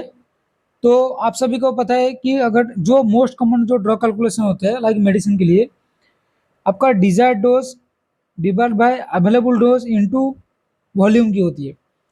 यहाँ पे डिजायर्ड डोज क्या बोला है 6 mg, अवेलेबल कितना है 15, वॉल्यूम कितना है 1, ठीक है, वॉल्यूम आपका कितना है 1। तो आपको ये क्या करना है, निकालना है, निकालना है, ठीक है। तो आपका 0 से पहले 1 ml, हाफ ml में आपका हो गया 7 तो आपका ये 0.4 ml हो रहा है। क्या आ रहा है, 0.4 ml आ रहा है, ठीक है, 0.4 ml आ रहा है ना, क्योंकि एज ये बड़ा वाला आपका नीचे है, तो एज बड़ा वाला ये आपका नीचे है, तो आपको ऊपर में 0 लगाना है, तो आपको हो गया ना 0.4 ml। तो ये आपका ड्रॉ कैलकुलेशन आपको ऐसे पूछा जाएगा, ठीक है। आपको ड्रॉ कैलकुलेशन से देखिए प्री में 2 से 3 क्वेश्चन आया है, प्री में 2 से 3 क्वेश्चन आपको ड्रॉ कैलकुलेशन से मिला है, ठीक है। नेक्स्ट क्वेश्चन देखो, which of the following condition is accompanied by distant muffle heart sound and prominent neck vessels. हमने आपको थोड़ी देर पहले बात की कि आपको कार्डियक टेम्पोनेंट रिलेटेड आपको यहाँ पे क्वेश्चंस मिलेगा, एंड नोट्स एंड मेंस में आपको दिखाई देगा ही देगा। तो क्वेश्चंस पूछ रहा है which among the following condition accompanied by, आपको पूछ रहा है कि मफल्ड हार्ट साउंड दिखाई देगा and prominent neck vessels, like जो होती है नेक when distension, neck when distension दिखाई देगा आपको, क्या दिखाई देगा, नेक वेन डिस्टेंशन दिखाई देगा। तो कौन सा में दिखाई देगा, बोल रहा है कार्डियोजेनिक शॉक में, कार्डियक कंपोनेंट में, पल्मोनरी एम्बोलिज्म में, एंड डाइसेक्टिंग थोरेसिक आउटिक एन्यूरिज्म, ठीक है, डाइसेक्टिंग थोरेसिक आउटिक एन्यूरिज्म। ऑप्शन आपको क्या जाएगा, ऑप्शन आपका प्लीज कमेंट करो, ऑप्शन आपका कमेंट करो। देखो पहले आप बता देते कार्डियोजेनिक शॉक, पहले हम अगर बात करेंगे कि कार्डियोजेनिक शॉक, कार्डियोजेनिक शॉक ये जो मोस्टली सीवियर फॉर्म होती है, मोस्टली आपका सीवियर फॉर्म होती है, ठीक है। कार्डियोजेनिक शॉक कहाँ होती है, अगर आपको लोकेशंस की पूछे कि राइट वेंट्रिकल में होती है, लेफ्ट वेंट्रिकल में होती है, राइट एट्रियम में होती है, राइट एट्रियम में होती है, लेफ्ट एट्रियम में होती है, कार्डियोजेनिक शॉक ऑलवेज आपका लेफ्ट वेंट्रिकल में होती है। आपको देखो ये रैशनल आप नोट्स कर लो, कार्डियोजेनिक शॉक आपको कहाँ दिखाई देते हैं, लेफ्ट वेंट्रिकल में दिखाई देती है। कार्डियोजेनिक शॉक कहाँ दिखाई देते हैं, लेफ्ट वेंट्रिकल में। अगर क्लासिकल साइन सिम्टम की बात करें, अगर क्लासिकल साइन सिम्टम की बात करें कार्डियोजेनिक शॉक का, तो आपको क्या दिखाई देगा, नोट कर लो, हाइपोटेंशन, क्या दिखाई देगा, हाइपोटेंशन दिखाई देगा, रैपिड पल्स, ठीक है, रैपिड पल्स मतलब टाकीकार्डिया आपको दिखाई देगा, रैपिड पल्स, ठीक है, लाइक रैपिड पल्स तो होगा जो कि बट वीकर होगा, टैकीकार्डिया होगा बट वीक पल्स।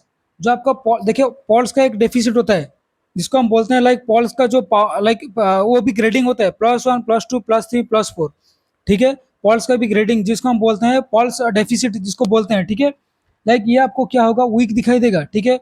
आपका यूरिन आउटपुट क्या होगा, डिक्रीज होगा, आपको यूरिन आउटपुट डिक्रीज होगा, एंड आपको क्या दिखाई देगा, cool and clammy skin, cool clammy skin दिखाई देगा आपको, कूल कालम स्किन दिखाई देगा, डिक्रीज यूरिन आउटपुट दिखाई देगा, रैपिड पल्स दिखाई देगा, हाइपोटेंशन दिखाई देगा। हमने यहाँ बात की है, तो ये तो पूछ रहा था muffled heart sound and prominent neck vessels, तो ये तो हो गया आपका classical sign symptom of cardiogenic shock, तो ऑप्शन ए आपका नहीं होगा। नेक्स्ट क्या पूछ रहे हैं, कार्डियक टेम्पोनेंट, कार्डियक टेम्पोनेंट होता क्या है, देखो कार्डियक टेम्पोनेंट जो आपका पेरिकार्डियल जो स्पेस लाइक फ्लूइड डिपोजिशन होना, लाइक फ्लूइड डिपोजिशन, जो पेरिकार्डियल फ्लूइड आपको डिपोजिट हो जाता है, ठीक है, fluid deposition in pericardial space जिसको हम बोलते हैं पेरिकार्डियल स्पेस, ठीक है, प्लूरल स्पेस नहीं, पेरिकार्डियल स्पेस का बात कर रहा हूँ, ठीक है, पेरिकार्डियल स्पेस का बात कर रहा हूँ, प्लूरल स्पेस नहीं। अब प्लूरल आप ऐसा मत सोचिए कि तो प्लूरल इफ्यूजन हो गया, जिसको हम बोलते हैं कार्डियक टेम्पोनेंट, जो फ्लूइड पेरिकार्डियल स्पेस में अगर आपका फ्लूइड डिपॉजिट हो रहा है जिसको हम बोलते हैं कार्डियक टेम्पोनेंट। कार्डियक टेम्पोनेंट का अगर साइन सिम्टम की बात करें, हमने ऑलरेडी बात की, क्या बात की, आपको क्या पूछ रहा है कि muffled heart sound, muffled heart sound, ये मोस्ट इंपोर्टेंट क्वेश्चन है, 5 स्टार लगा लो, मफल्ड हार्ट साउंड, ठीक है, एन नाम का प्रोमिनेंट नेक वेसल्स जो आपको यहाँ पर दिया गया है, ठीक है, muffled heart sound and prominent neck vessels आपको कार्डियक टेम्पोनेंट में दिखाई देगा। आपका आंसर में क्या पूछा था कि muffled heart sound and prominent neck vessels, तो आपका आंसर क्या जाएगा, आंसर बी जाएगा, आपका आंसर क्या जाएगा, आपका बी जाएगा, आंसर आपको क्या जाएगा, आंसर बी जाएगा, ठीक है। नेक्स्ट क्या पूछ रहा है, पोल्मोनरी एम्बोलिज्म, नेक्स्ट क्या पूछ रहा है, पोल्मोनरी एम्बोलिज्म। देखो पोल्मोनरी एम्बोलिज्म का अगर बात करें, पोल्मोनरी एम्बोलिज्म का अगर हम साइन सिम्टम का बात करें तो आपको क्या दिखाई देगा, dyspnoea, dyspnea and chest pain is the most like classical sign symptom for the pulmonary embolism। ठीक है, dyspnea and chest pain आपको दिखाई देगा, और ये जो दिखाई देगा सडन, ना कि ये क्रोनिकली ग्रेजुअल डिक्रीज होगा, ये सडन सीवियर चेस्ट पेन, ये जो हैगा वो सीवियर होगा, ये लाइक सीवियर होगा, सीवियर होगा। ठीक है, नेक्स्ट क्या है, डाइसेक्टिंग थोरासिक आउटिक एन्यूरिज्म। आपको कैसे पता लगेगा कि ये एक पेशेंट डाइसेक्टिक थोरासिक आउटिक एन्यूरिज्म, जो साइन सिम्टम आपको दिखाई देगा, ये आपको बैक पेन ब्लड, जो हमारा ब्लड रिएक्शन, जो पीआरबीसी के रिएक्शन में भी आपको बैक पेन दिखाई देता है, जो कि फास्ट सिम्टम होती है। आपको डाइसेक्टिंग थोरासिक आउटिक एन्यूरिज्म में भी आपको साइन सिम्टम क्या दिखाई देगा, बैक पेन दिखाई देगा। होप आपको इस क्वेश्चन रिलेटेड जो भी ऑप्शन था आपको क्लियर हो गया होगा। ठीक है, नेक्स्ट क्वेश्चन देखो, a client with myocardial infection AMI 5 star question होती है, एएमआई का रिलेटेड 5 स्टार क्वेश्चन होती है। Suddenly become tachycardia shows sign of air hunger. ठीक है, air hunger in the sense आपको रेस्पिरेटरी डिस्ट्रेस हो रहा है, आप ऐसा मत सोचो कि उसको भूख लग रहा है, एयर हंगर, ठीक है, रेस्पिरेटरी डिस्ट्रेस हो रहा है। And begins coughing, frothy coughing हो रहा है। ठीक है, पिंक टिंक्ड स्पुटम इंडिकेट ब्लीडिंग होती है, इंडिकेट ब्लीडिंग। ठीक है, इनिशियल नर्सिंग इंटरवेंशन, एक पेशेंट एमआई का है, सडनली टाकीकार्डिया हुआ, एयर हंगर हुआ, फ्रॉदी कॉफिंग हो रहा है, पिंक टिंक्ड स्पुटम हो रहा है, आपका नर्सिंग इंटरवेंशन क्या रहेगा? ऑप्शंस में देखिए, आप लासिक्स दोगे, ऑक्सीजन दोगे, नाइट्रेट लाइक सोडियम नाइट्रेट होती है, ठीक है, जो इसको हम जीटीएन लाइक नाइट्रोग्लिसरीन जो बीपी का कम करता है, मॉर्फिन दोगे एंड प्रॉपर पोजिशन करोगे। ये रहा फर्स्ट ऑप्शन। नेक्स्ट में क्या है, morphine, oxygen, nitrate, aspirin. Third में क्या है, ऑक्सीजन थ्रोम्बोलाइटिक थेरेपी, आप एनोक्सापिरिन दोगे, लो मोलिकुलर वेट हेपारिन दोगे, एस्पिरिन दोगे, अमाइनोफाइलिन दोगे, आइनोट्रॉप्स दोगे। फोर्थ ऑप्शन क्या बोला है, ऑक्सीजन दोगे, एस्पिरिन दोगे, बीटा ब्लॉकर्स दोगे और नाइट्रेट दोगे। तो आपको क्या करना है, ठीक है, तो ये जो आपको देखो क्वेश्चन से आपको ऐसे घुमाया है कि आप क्या सोचोगे कि ये मायोकार्डियल इन्फेक्शन की पूछ रहा है। देखो ये पेशेंट ये पूछ रहा है कि क्लाइंट जो पेशेंट है वो मायोकार्डियल इन्फेक्शन का डायग्नोस्ड है, बट यहाँ पर जो आपको ये जो सिम्टम्स दिया हुआ है कि टैकीकार्डिया है, एयर हंगर है, फ्रॉदी कॉफिंग है एंड पिंक टिंक्ड स्पुटम है, क्या आप बता सकते हो कि ये जो ऑप्शंस जो सिम्टम बोल रहा है वो किस डायग्नोसिस में दिखाई देता है? वो किस डायग्नोसिस में आपको दिखाई देता है? आपको कंफ्यूजन करने के लिए दिया है कि ये मायोकार्डियल इन्फेक्शन का पेशेंट है और ये सिम्टम दिखाई दे रहे हैं। भाई पेशेंट तो डायग्नोस्ड है मायोकार्डियल सिम्टम का, बट ये जो सिम्टम मतलब डायग्नोस्ड तो है मायोकार्डियल इन्फेक्शन का, बट ये जो सिम्टम जो दिखाई दे रहा है ना, ये पल्मोनरी एडिमा का डायग्नोस्ड लाइक सिम्टम दिखाई दे रहा है। क्या दिखाई दे रहा है? पल्मोनरी एडिमा का। ठीक है, पल्मोनरी एडिमा का दिखाई दे रहा है। तो आपको अगर लाइक पल्मोनरी एडिमा में क्या क्या दिखाई देते हैं, पेशेंट को टाकीकार्डिया होगा, डिस्निया होगा, एयर हंगर होगा, फ्रॉदी लाइक कॉफिंग होगा, पिंक टिंक्ड स्पुटम निकलेगा। ठीक है, आपको अगर ऑस्कल्टेट करोगे पल्मोनरी एडिमा में, अगर आप ऑस्कल्टेट करोगे तो आपको क्रैकल्स दिखाई देगा। ठीक है, क्रैकल्स दिखाई देगा, वो फाइन क्रैकल्स भी हो सकते हैं, कोर्स क्रैकल्स भी हो सकती है। देखिए क्रैकल्स भी दो टाइप का होती है, फाइन एंड आपका कोर्स क्रैकल्स। ठीक है, तो आपको पूछ रहा है कि इनिशियल नर्सिंग इंटरवेंशन, आपको पूछ रहे हैं कि इनिशियली आप क्या करोगे, नर्सिंग इंटरवेंशन आपको इनिशियली क्या करना है, क्योंकि पल्मोनरी एडिमा फ्लूइड कलेक्शन हो गया है, आपको एडिमा हो गया है। ठीक है, तो आप क्या दोगे? देखो अगर आपको मान लो फ्लूइड कलेक्शन हो गया, आपको ज़्यादा डिस्निया हो रहा है, कंजेशन हो रहा है, लाइक एयर हंगर मतलब रेस्पिरेटरी डिस्ट्रेस हो रहा है, आप अच्छे से सांस नहीं ले पा रहे हो, ऑक्सीजन तो आप दोगे। देखो फर्स्ट ऑप्शन बात कर रहे हैं लासिक्स, ऑक्सीजन तो आप दोगे। नाइट्रेट्स का बात कर रहे हैं, आप पेन हो रहा है, मॉर्फिन दोगे। प्रॉपर पोजिशन तो आपको रखना ही है। ठीक है, नाइट्रेट्स आप दे भी सकते हो, तो ऑप्शन ए हो सकता है। बी बोल रहा है मॉर्फिन, हाँ देंगे, ऑक्सीजन देंगे, नाइट्रेट्स देंगे। एस्पिरिन क्यों देंगे भाई? यहाँ पर ये नहीं बोल रहा है कि क्लॉट हो गया है, एस्पिरिन क्यों दें? क्योंकि आपको कंफ्यूज करने के लिए दे कि भाई मायोकार्डियल इन्फेक्शन हुआ है, तो आप सोचोगे कि हाँ क्लॉट वगैरह हो सकता है, आप एस्पिरिन दे देंगे। ठीक है, हमने क्या बोला, देखो एस्पिरिन दो जगह में दिया हुआ है, एस्पिरिन दो जगह में दिया, आपको ये ऑप्शन पल्मोनरी एडिमा का है, एस्पिरिन मायोकार्डियल इन्फेक्शन का नहीं है, तो आपका ए एंड डी ऐसे ही कट गया। बीटा ब्लॉकर क्यों देना है भाई? यहाँ पे थोड़ी मतलब ऑलरेडी मैं फिर से बता रहा हूँ आपको, ये कंफ्यूज करने के लिए मायोकार्डियल इन्फेक्शन ये यानी बेटा ब्लॉकर वगैरह दिया है। ऑक्सीजन तो हर जगह दिया है, ऑक्सीजन तो देना ही है। अगर पेशेंट को डिस्नीक हो रहा है, पेशेंट को रेस्पिरेटरी डिस्ट्रेस हो रहा है, आप ऑक्सीजन तो लगाओगे, ऑक्सीजन का छोड़ो, तो आपका आंसर क्या आ जाएगा? आंसर आपका ए जाएगा, ए होगा आपका आंसर।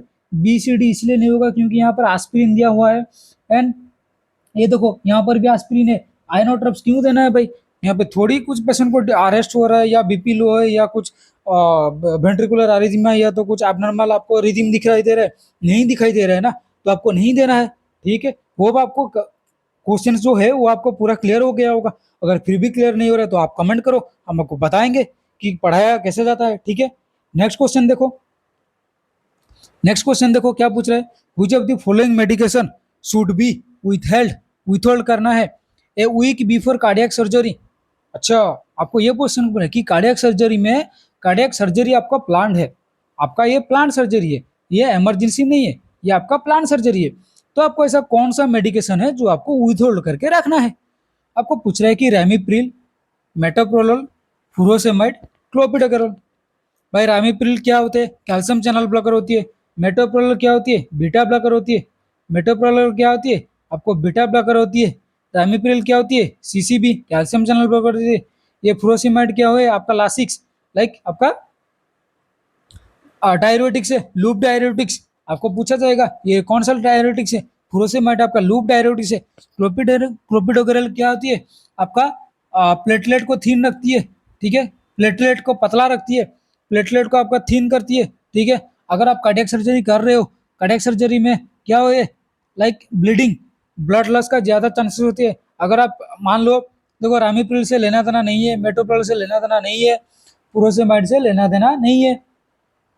हमने क्या बोला अभी? क्लोपिडोग्रेल आपका प्लेटलेट को थीन रखता है, पतला रखता है, लाइक वो क्या करेगा? ब्लीडिंग ज्यादा करवाएगा।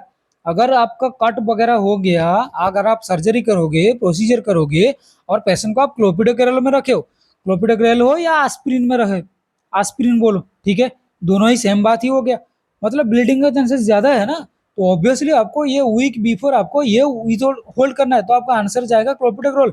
ठीक है, आपका आंसर क्या जाएगा? क्लोपिडोग्रेल। ठीक है, तो ये विथहोल्ड रखना है। समझ में आ गया ना? अगर आपको फिर भी कुछ डाउट है तो प्लीज आप बताओ। ठीक है,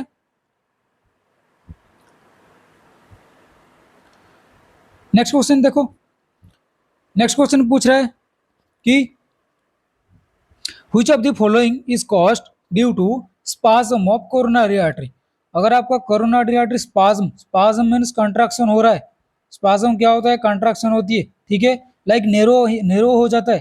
ठीक है, नेरो हो जाता है, तो आपको क्या सिम्टम दिखाई देगा? मतलब which of the following is caused, ये स्पाज्म, कोरोनरी आर्टरी अगर स्पाज्म हो रहा है तो आपको क्या सिम्टम दिखाई देगा? Stable angina, variant angina, unstable angina, myocardial infection, MI. ठीक है, तो आपको क्या दिखाई देगा? हमने आपको ऑलरेडी बताया कि अगर आपको दोनों चीज में कुछ कंफ्यूजन हो रहा है, क्योंकि यहाँ पे तो सिर्फ अनजाने का बात किया हुआ है, ठीक है, तो हम पहले ऑप्शन फर्स्ट का बात कर लेते हैं। ठीक है, कि स्टेबल एंजाइना क्या होती है, स्टेबल एंजाइना क्या होती है, अनस्टेबल क्या, सब बात करेंगे। तो पहले स्टेबल एंजाइना के बारे में बात करते हैं कि स्टेबल एंजाइना होता क्या है। ठीक है, स्टेबल एंजाइना क्या होता है? तो देखो स्टेबल एंजाइना में, तो स्टेबल एंजाइना किस लिए होता है? अगर मान लो आप कुछ एक्सरसाइज कर रहे हो, ठीक है, आप एक्सरसाइज कर रहे हो, लाइक हेवी वर्क कर रहे हो, जिसके वजह से कभी कभी होता है ना, लाइक पेन हो रहा है, थोड़ा चेस्ट पेन हुआ, एंड आपको ये भी पूछा जाएगा कि स्टेबल एंजाइना को रिलीव करने के लिए क्या करना पड़ेगा? ये रिलीफ बाय रेस्ट, आपको क्या होगा? ये रिलीफ बाय रेस्ट। ठीक है, स्टेबल एंजाइना रेस्ट से आपका रिलीफ हो जाएगा। ठीक है, रेस्ट से या तो आप एंटीजी टैबलेट दे सकते हो, लाइक नाइट्रोग्लिसरीन टैबलेट दे सकते हो, ये आपका कम हो जाएगा। अगर आपको ऐसा क्वेश्चन पूछा जाएगा कि अगर कोई पेन, मान लो चेस्ट पेन आपका रेस्ट से रिलीफ हो जा रहा है, तो वो कौन सा टाइप का एंजाइना है, स्टेबल, वेरिएंट, अनस्टेबल, तो आपको वो स्टेबल एंजाइना जाएगा। नेक्स्ट आपका है वेरिएंट एंजाइना। अगर वेरिएंट का बात करें तो वेरिएंट एंजाइना क्या होती है, वेरिएंट एंजाइना, और जिसको दूसरा नाम पे हम लोग हम दूसरा नाम पे जानते हैं कि prince metal angina, prince metal angina, ठीक है। आपका वेरिएंट एंजाइना का दूसरा नाम होता है प्रिंज मेटल एंजाइना, ठीक है। ये प्रोलोंग्ड, ये क्या होती है, प्रोलोंग्ड होती है, prolonged severe, prolonged and severe pain होती है, प्रोलोंग्ड एंड सीवियर पेन होती है डेली, डेली। एंड जो इम्पोर्टेंट है, जो इम्पोर्टेंट पॉइंट है, ये आपका सेम टाइम में होगा।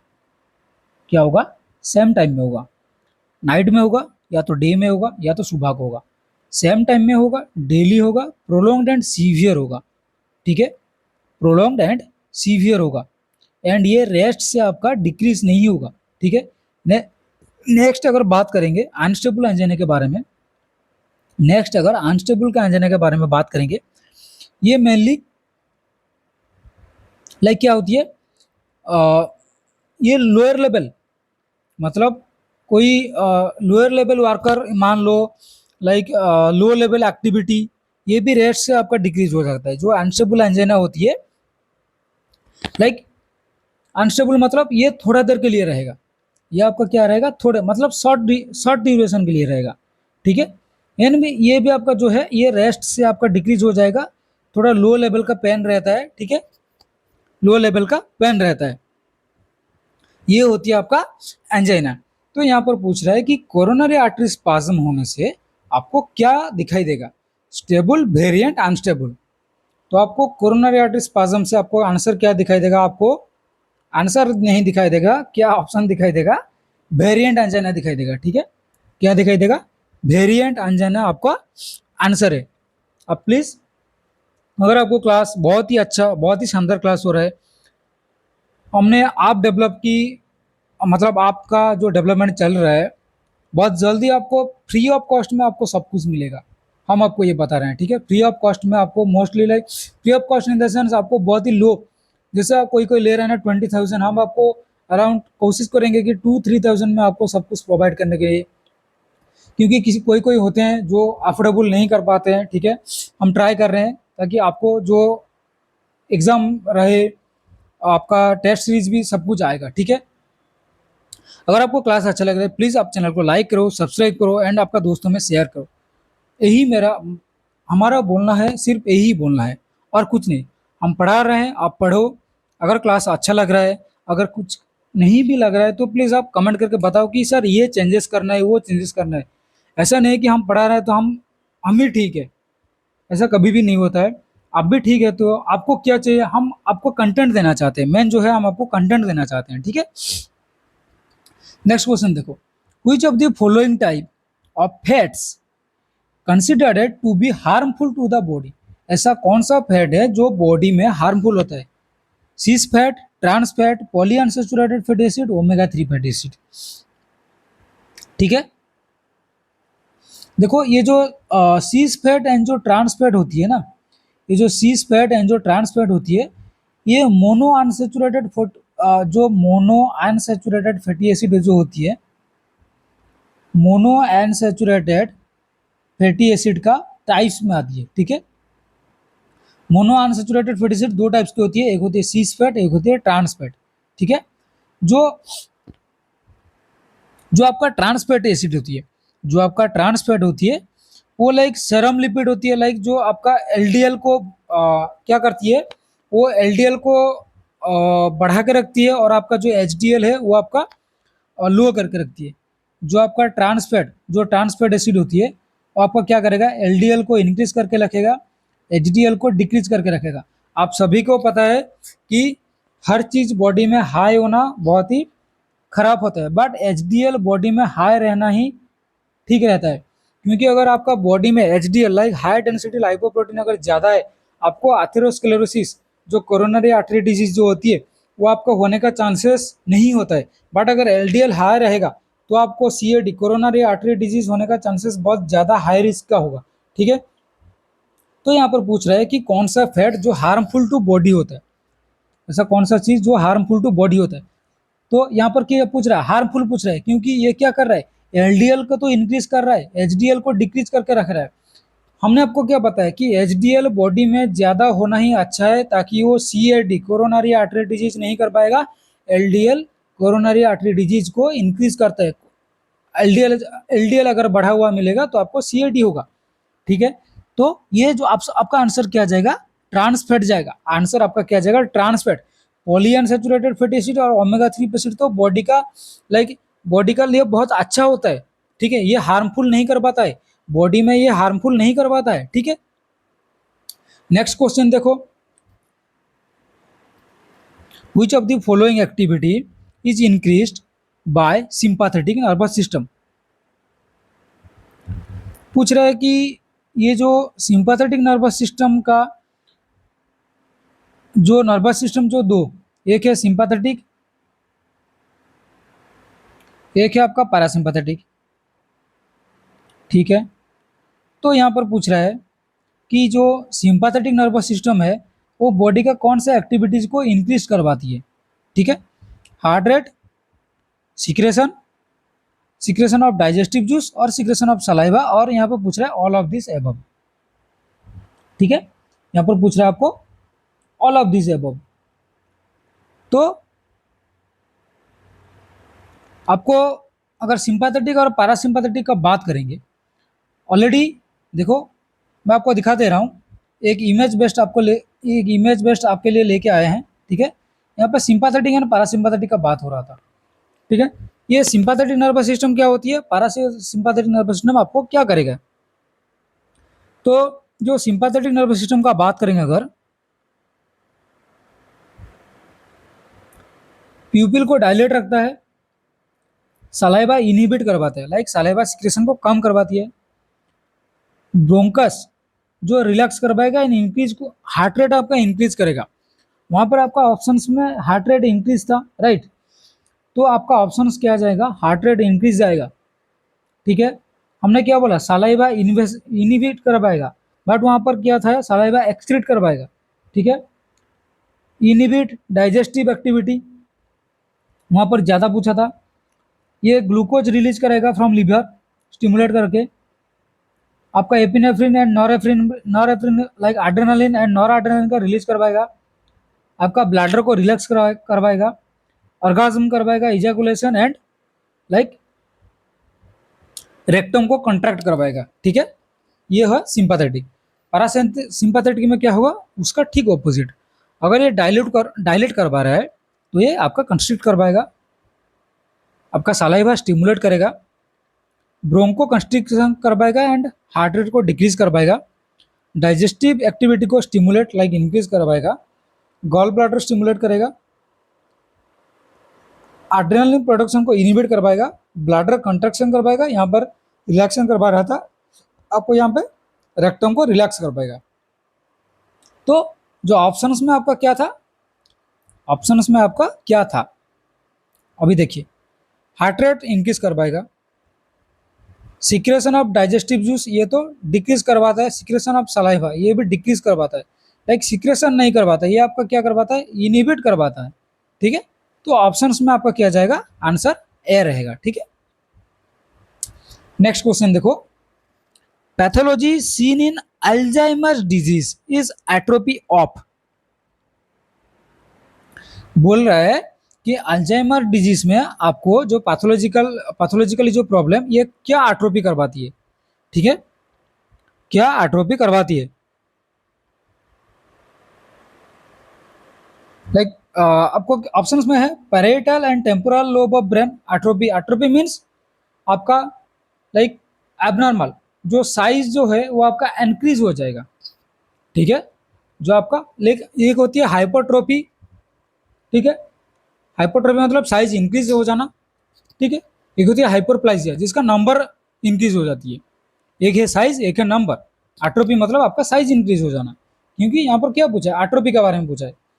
तो parietal and temporal lobe brain जो है उसका साइज इंक्रीज होगा, या फ्रंटल टेम्पोरल का होगा, या फ्रंटल पैरेटल का होगा, या पैरेटल ओसिपिटल का होगा। ठीक है, ऑप्शन आपका कमेंट करो।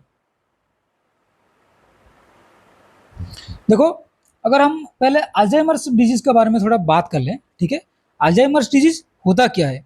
देखो, ये अल्जाइमर्स डिजीज जो है ना, ये एक प्रोग्रेसिव डीजेनरेटिव डिजीज है। प्रोग्रेसिव डीजेनरेटिव, प्रोग्रेसिव डीजेनरेटिव ये ब्रेन डिजीज है, जो कि मोस्टली ओल्ड एज में आपको दिखाई देता है।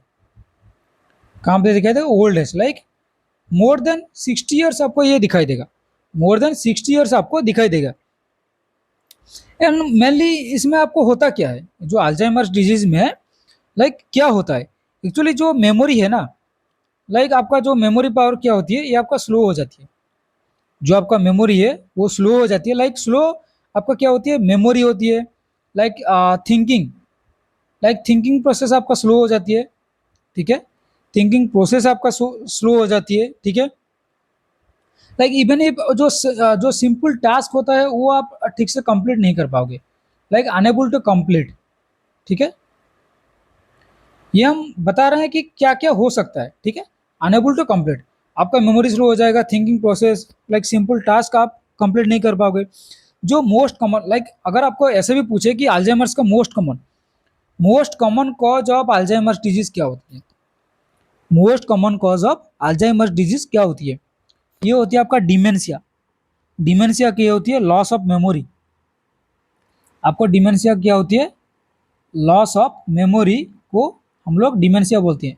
जो अल्जाइमर्स का मोस्ट कॉमन कॉज जो होती है आपका डिमेंशिया होती है। ठीक है, तो आपको पूछ रहा है कि अल्जाइमर्स डिजीज में आपको क्या एट्रोफी दिखाई देगा। देखो, हमने ऑलरेडी ऑप्शंस में आपने देख लिया होगा कि क्या क्या दिखाई देगा।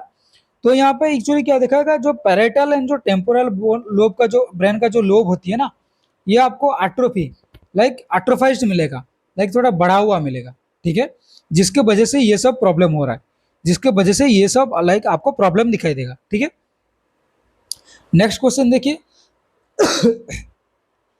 which of the following substance can lead to neurological injury in a newborn known as Kernig देखो, कर्निक, फर्स्ट थिंग यहाँ पे बोल रहे हैं कर्निक इक्टेरस होता है जॉन्डिस, इक्टेरस होता है जॉन्डिस, कर्निक होता है लाइक आपका ब्रेन में जो बिलिरुबिन का लेवल अगर डिपॉजिट हो जाना को जिसको बोलते हैं कर्निक। ठीक है, तो आपको ये पूछ रहा है कि कौन सा सब्सटेंस, हमने आपको बताया कि बिलिरुबिन आपका डिपोजिशन होगा ब्रेन में, लेकिन कौन सा बिलिरुबिन होगा, आपको कंजुगेटेड होगा, अनकंजुगेटेड होगा, या बिलीवर्डिन होगा। ठीक है, आपको कौन सा होगा? ठीक है, आप कमेंट करो।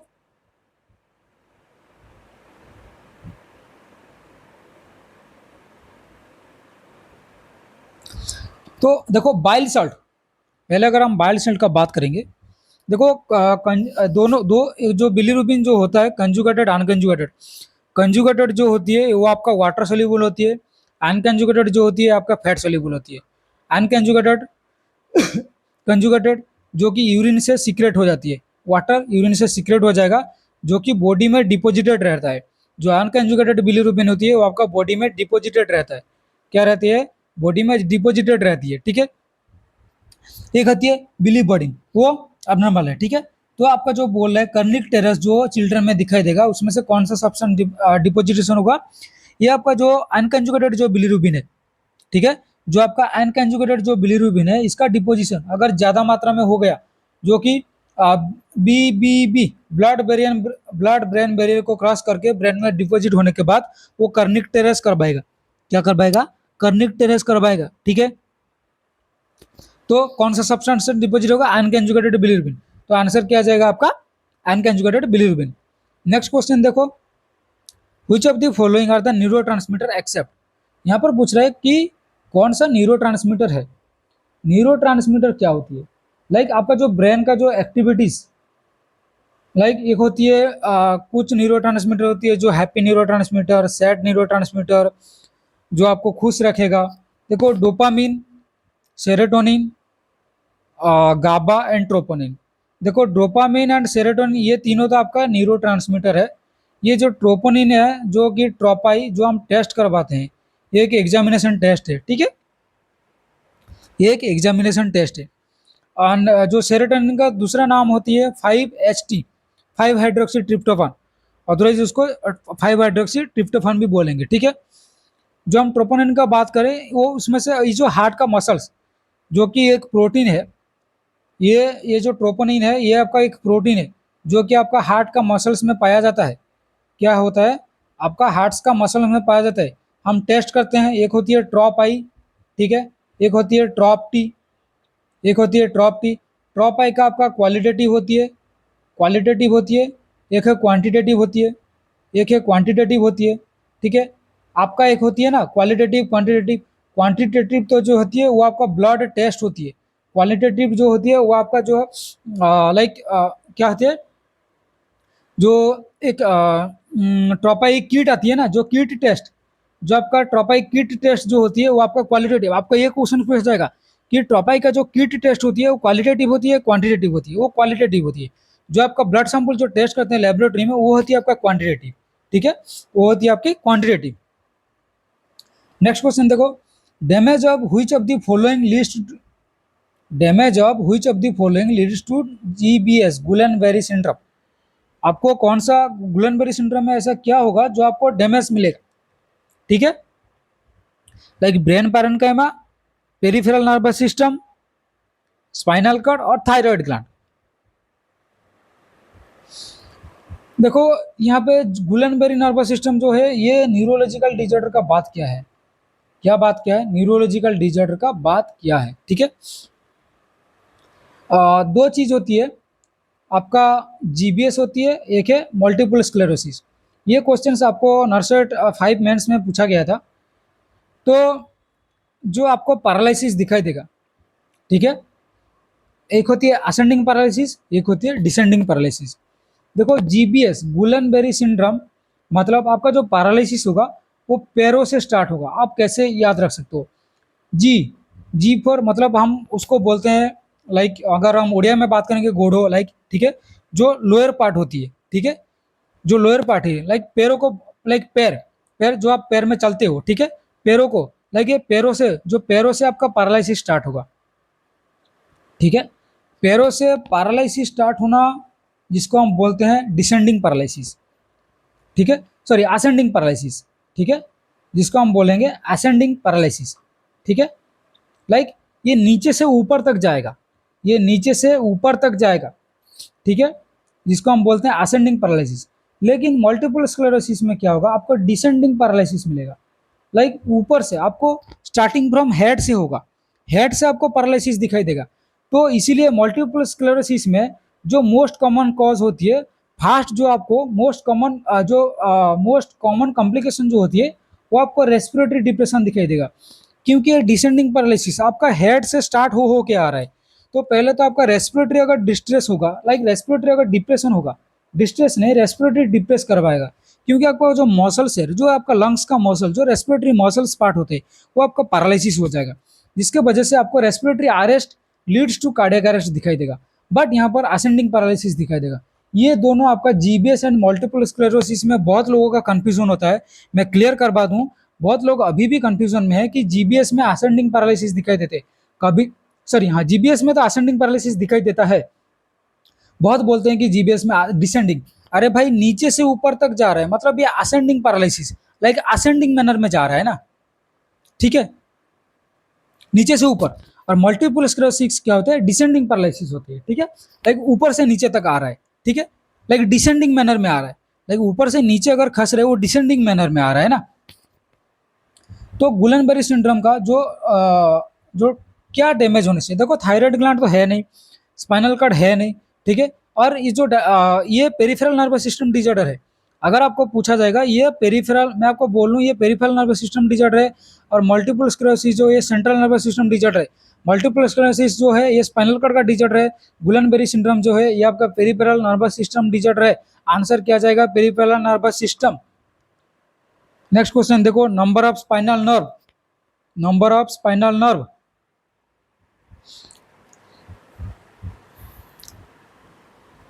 कितना स्पाइनल नर्व होती है? 28 पेयर, 30 पेयर, 31 पेयर, 33 पेयर। आप सभी को पता है स्पाइनल नर्व कि पहले क्या आती है? क्रैनियल। ठीक है, पहले क्या आती है? सॉरी, क्रैनियल नहीं, सर्वाइकल। पहले क्या आती है? सर्वाइकल। नेक्स्ट होती है थोरासिक। नेक्स्ट होती है लूम्बर। नेक्स्ट होती है सैक्रल। नेक्स्ट होती है coccygeal. Cervical 5, sorry 8, thoracic 12, lumbar 5, sacral 5, coccygeal इन। ये ईच पेयर में रहती है, ये ईच पेयर होती है। ठीक है, तो 20, 30, 31 पेयर। तो आपका स्पाइनल नर्व कितना हो गया? 31 पेयर होती है। ठीक है, देखो तीन चीज होती है, आप ऐसे याद रखो। नारकोटिक कंट्रोल ब्यूरो, ठीक है, एन फॉर नर्व, ये स्पाइनल कॉर्ड, और स्पाइनल वर्टिब्रा बोलेंगे, ये स्पाइनल बोन बोलेंगे। ठीक है, स्पाइनल नर्व कितनी होती है, स्पाइनल कॉर्ड को कितनी होती है, ठीक है, एंड स्पाइनल बोन कितनी होती है। बोन इन द सेंस हम बोलेंगे कि स्पाइनल वर्टिब्रा कितनी होती है। नर्व तो हो गया 31 पेयर, नर्व हो गया आपका 31 पेयर। ठीक है, spinal cord,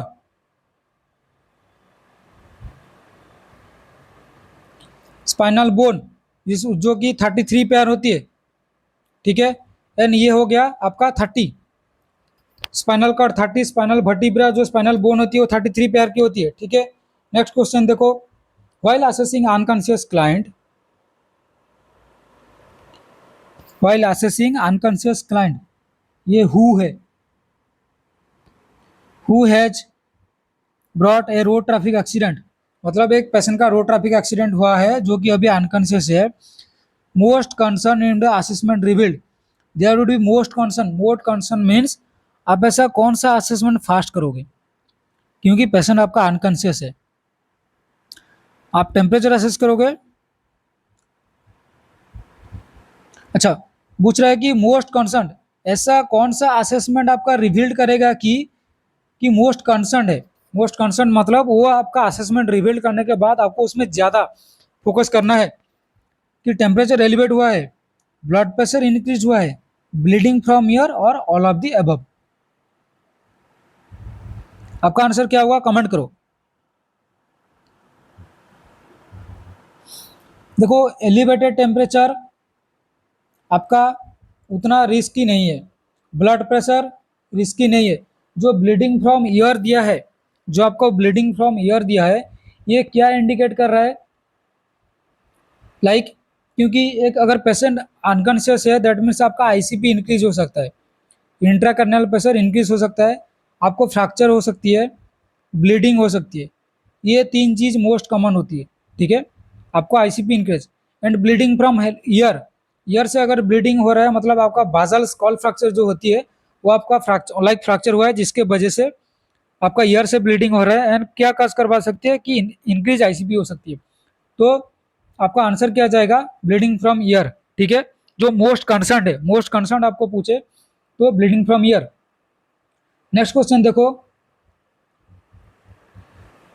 complaint of pain by elderly patient is to be carefully assessed because older people, complaint of pain the elderly patient, elderly means old age, old age patient में अगर pen हो रहा है तो आपको carefully assess करना है।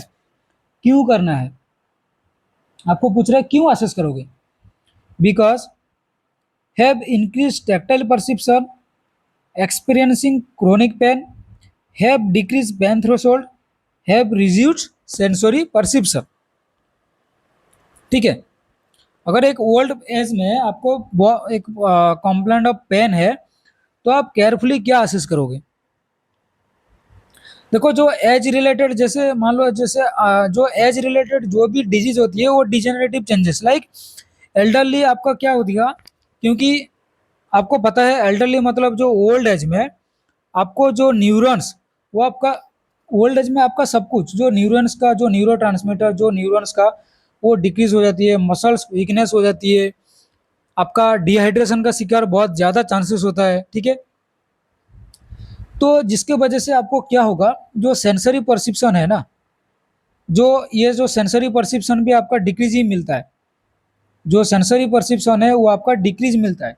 ठीक है, तो जिसके वजह से वो ऐसा हो सकता है कि जो पेन है, वो जो पेन है वो क्वालिटी लाइक जो पेन जो पेशेंट को हो रहा है, वो हो सकता है उनको ऐसा पता ना चले कि पेन एक्चुअली सीवियर हो रहा है या लो हो रहा है। ठीक है? तो जो मोस्ट यहाँ पे केयरफुली असेस्ड, लाइक हम इसीलिए हमने जो हैव रिड्यूस्ड सेंसरी परसेप्शन, क्योंकि ओल्ड एज में सेंसरी परसेप्शन कम होता है, जिसके वजह से पेन जो कंप्लेन करते हैं, क्योंकि हमारा मेन मोटो क्या रहता है जो एल्डरली लाइफ में, हम क्वालिटी केयर प्रोवाइड करेंगे। क्या प्रोवाइड करेंगे? क्वालिटी केयर प्रोवाइड करने का मेन एम रहता है। ठीक है? तो आपको क्या ध्यान रखना है, देखो टेक्टाइल परसेप्शन तो इंक्रीज कभी भी होगा नहीं। एक्सपीरियंसिंग क्रोनिक पेन, हाँ क्रोनिक पेन अगर बोल रहा है दैट मीन्स उनका सेंसरी जो परसेप्शन है वो ठीक है, पेन थ्रेशोल्ड डिक्रीज नहीं है, ये आपका क्या है, सेंसरी परसेप्शन जो है वो डिक्रीज हो गया है, रिड्यूस हुआ है। ठीक है? नेक्स्ट क्वेश्चन देखो, emergency room nurse is assessing an adult patient who was brought in following road traffic accident, RTA हुआ है, which of the following manifestation could have result from sympathetic nervous system stimulation। अभी हमने sympathetic parasympathetic के बारे में बात कर लिए हैं। तो बोल रहा है कि आरटीए हुआ है, अगर मान लो कि सिंपैथेटिक नर्वस सिस्टम स्टिमुलेट हुआ है तो क्या आपको सिम्टम दिखाई देगा? ये क्वेश्चन जो पूछ रहा है, ये पूछ रहा है कि increase awareness and attention, decrease physiological functioning, increase salivation, rapid pulse and increase respiratory rate. हमने अभी क्या बात की है सिंपैथेटिक नर्वस सिस्टम में, कि आपका प्यूपिल जो है वो आपका क्या रहेगा, डायलेट रहेगा, सलाइवेशन इनिबिट रहेगा।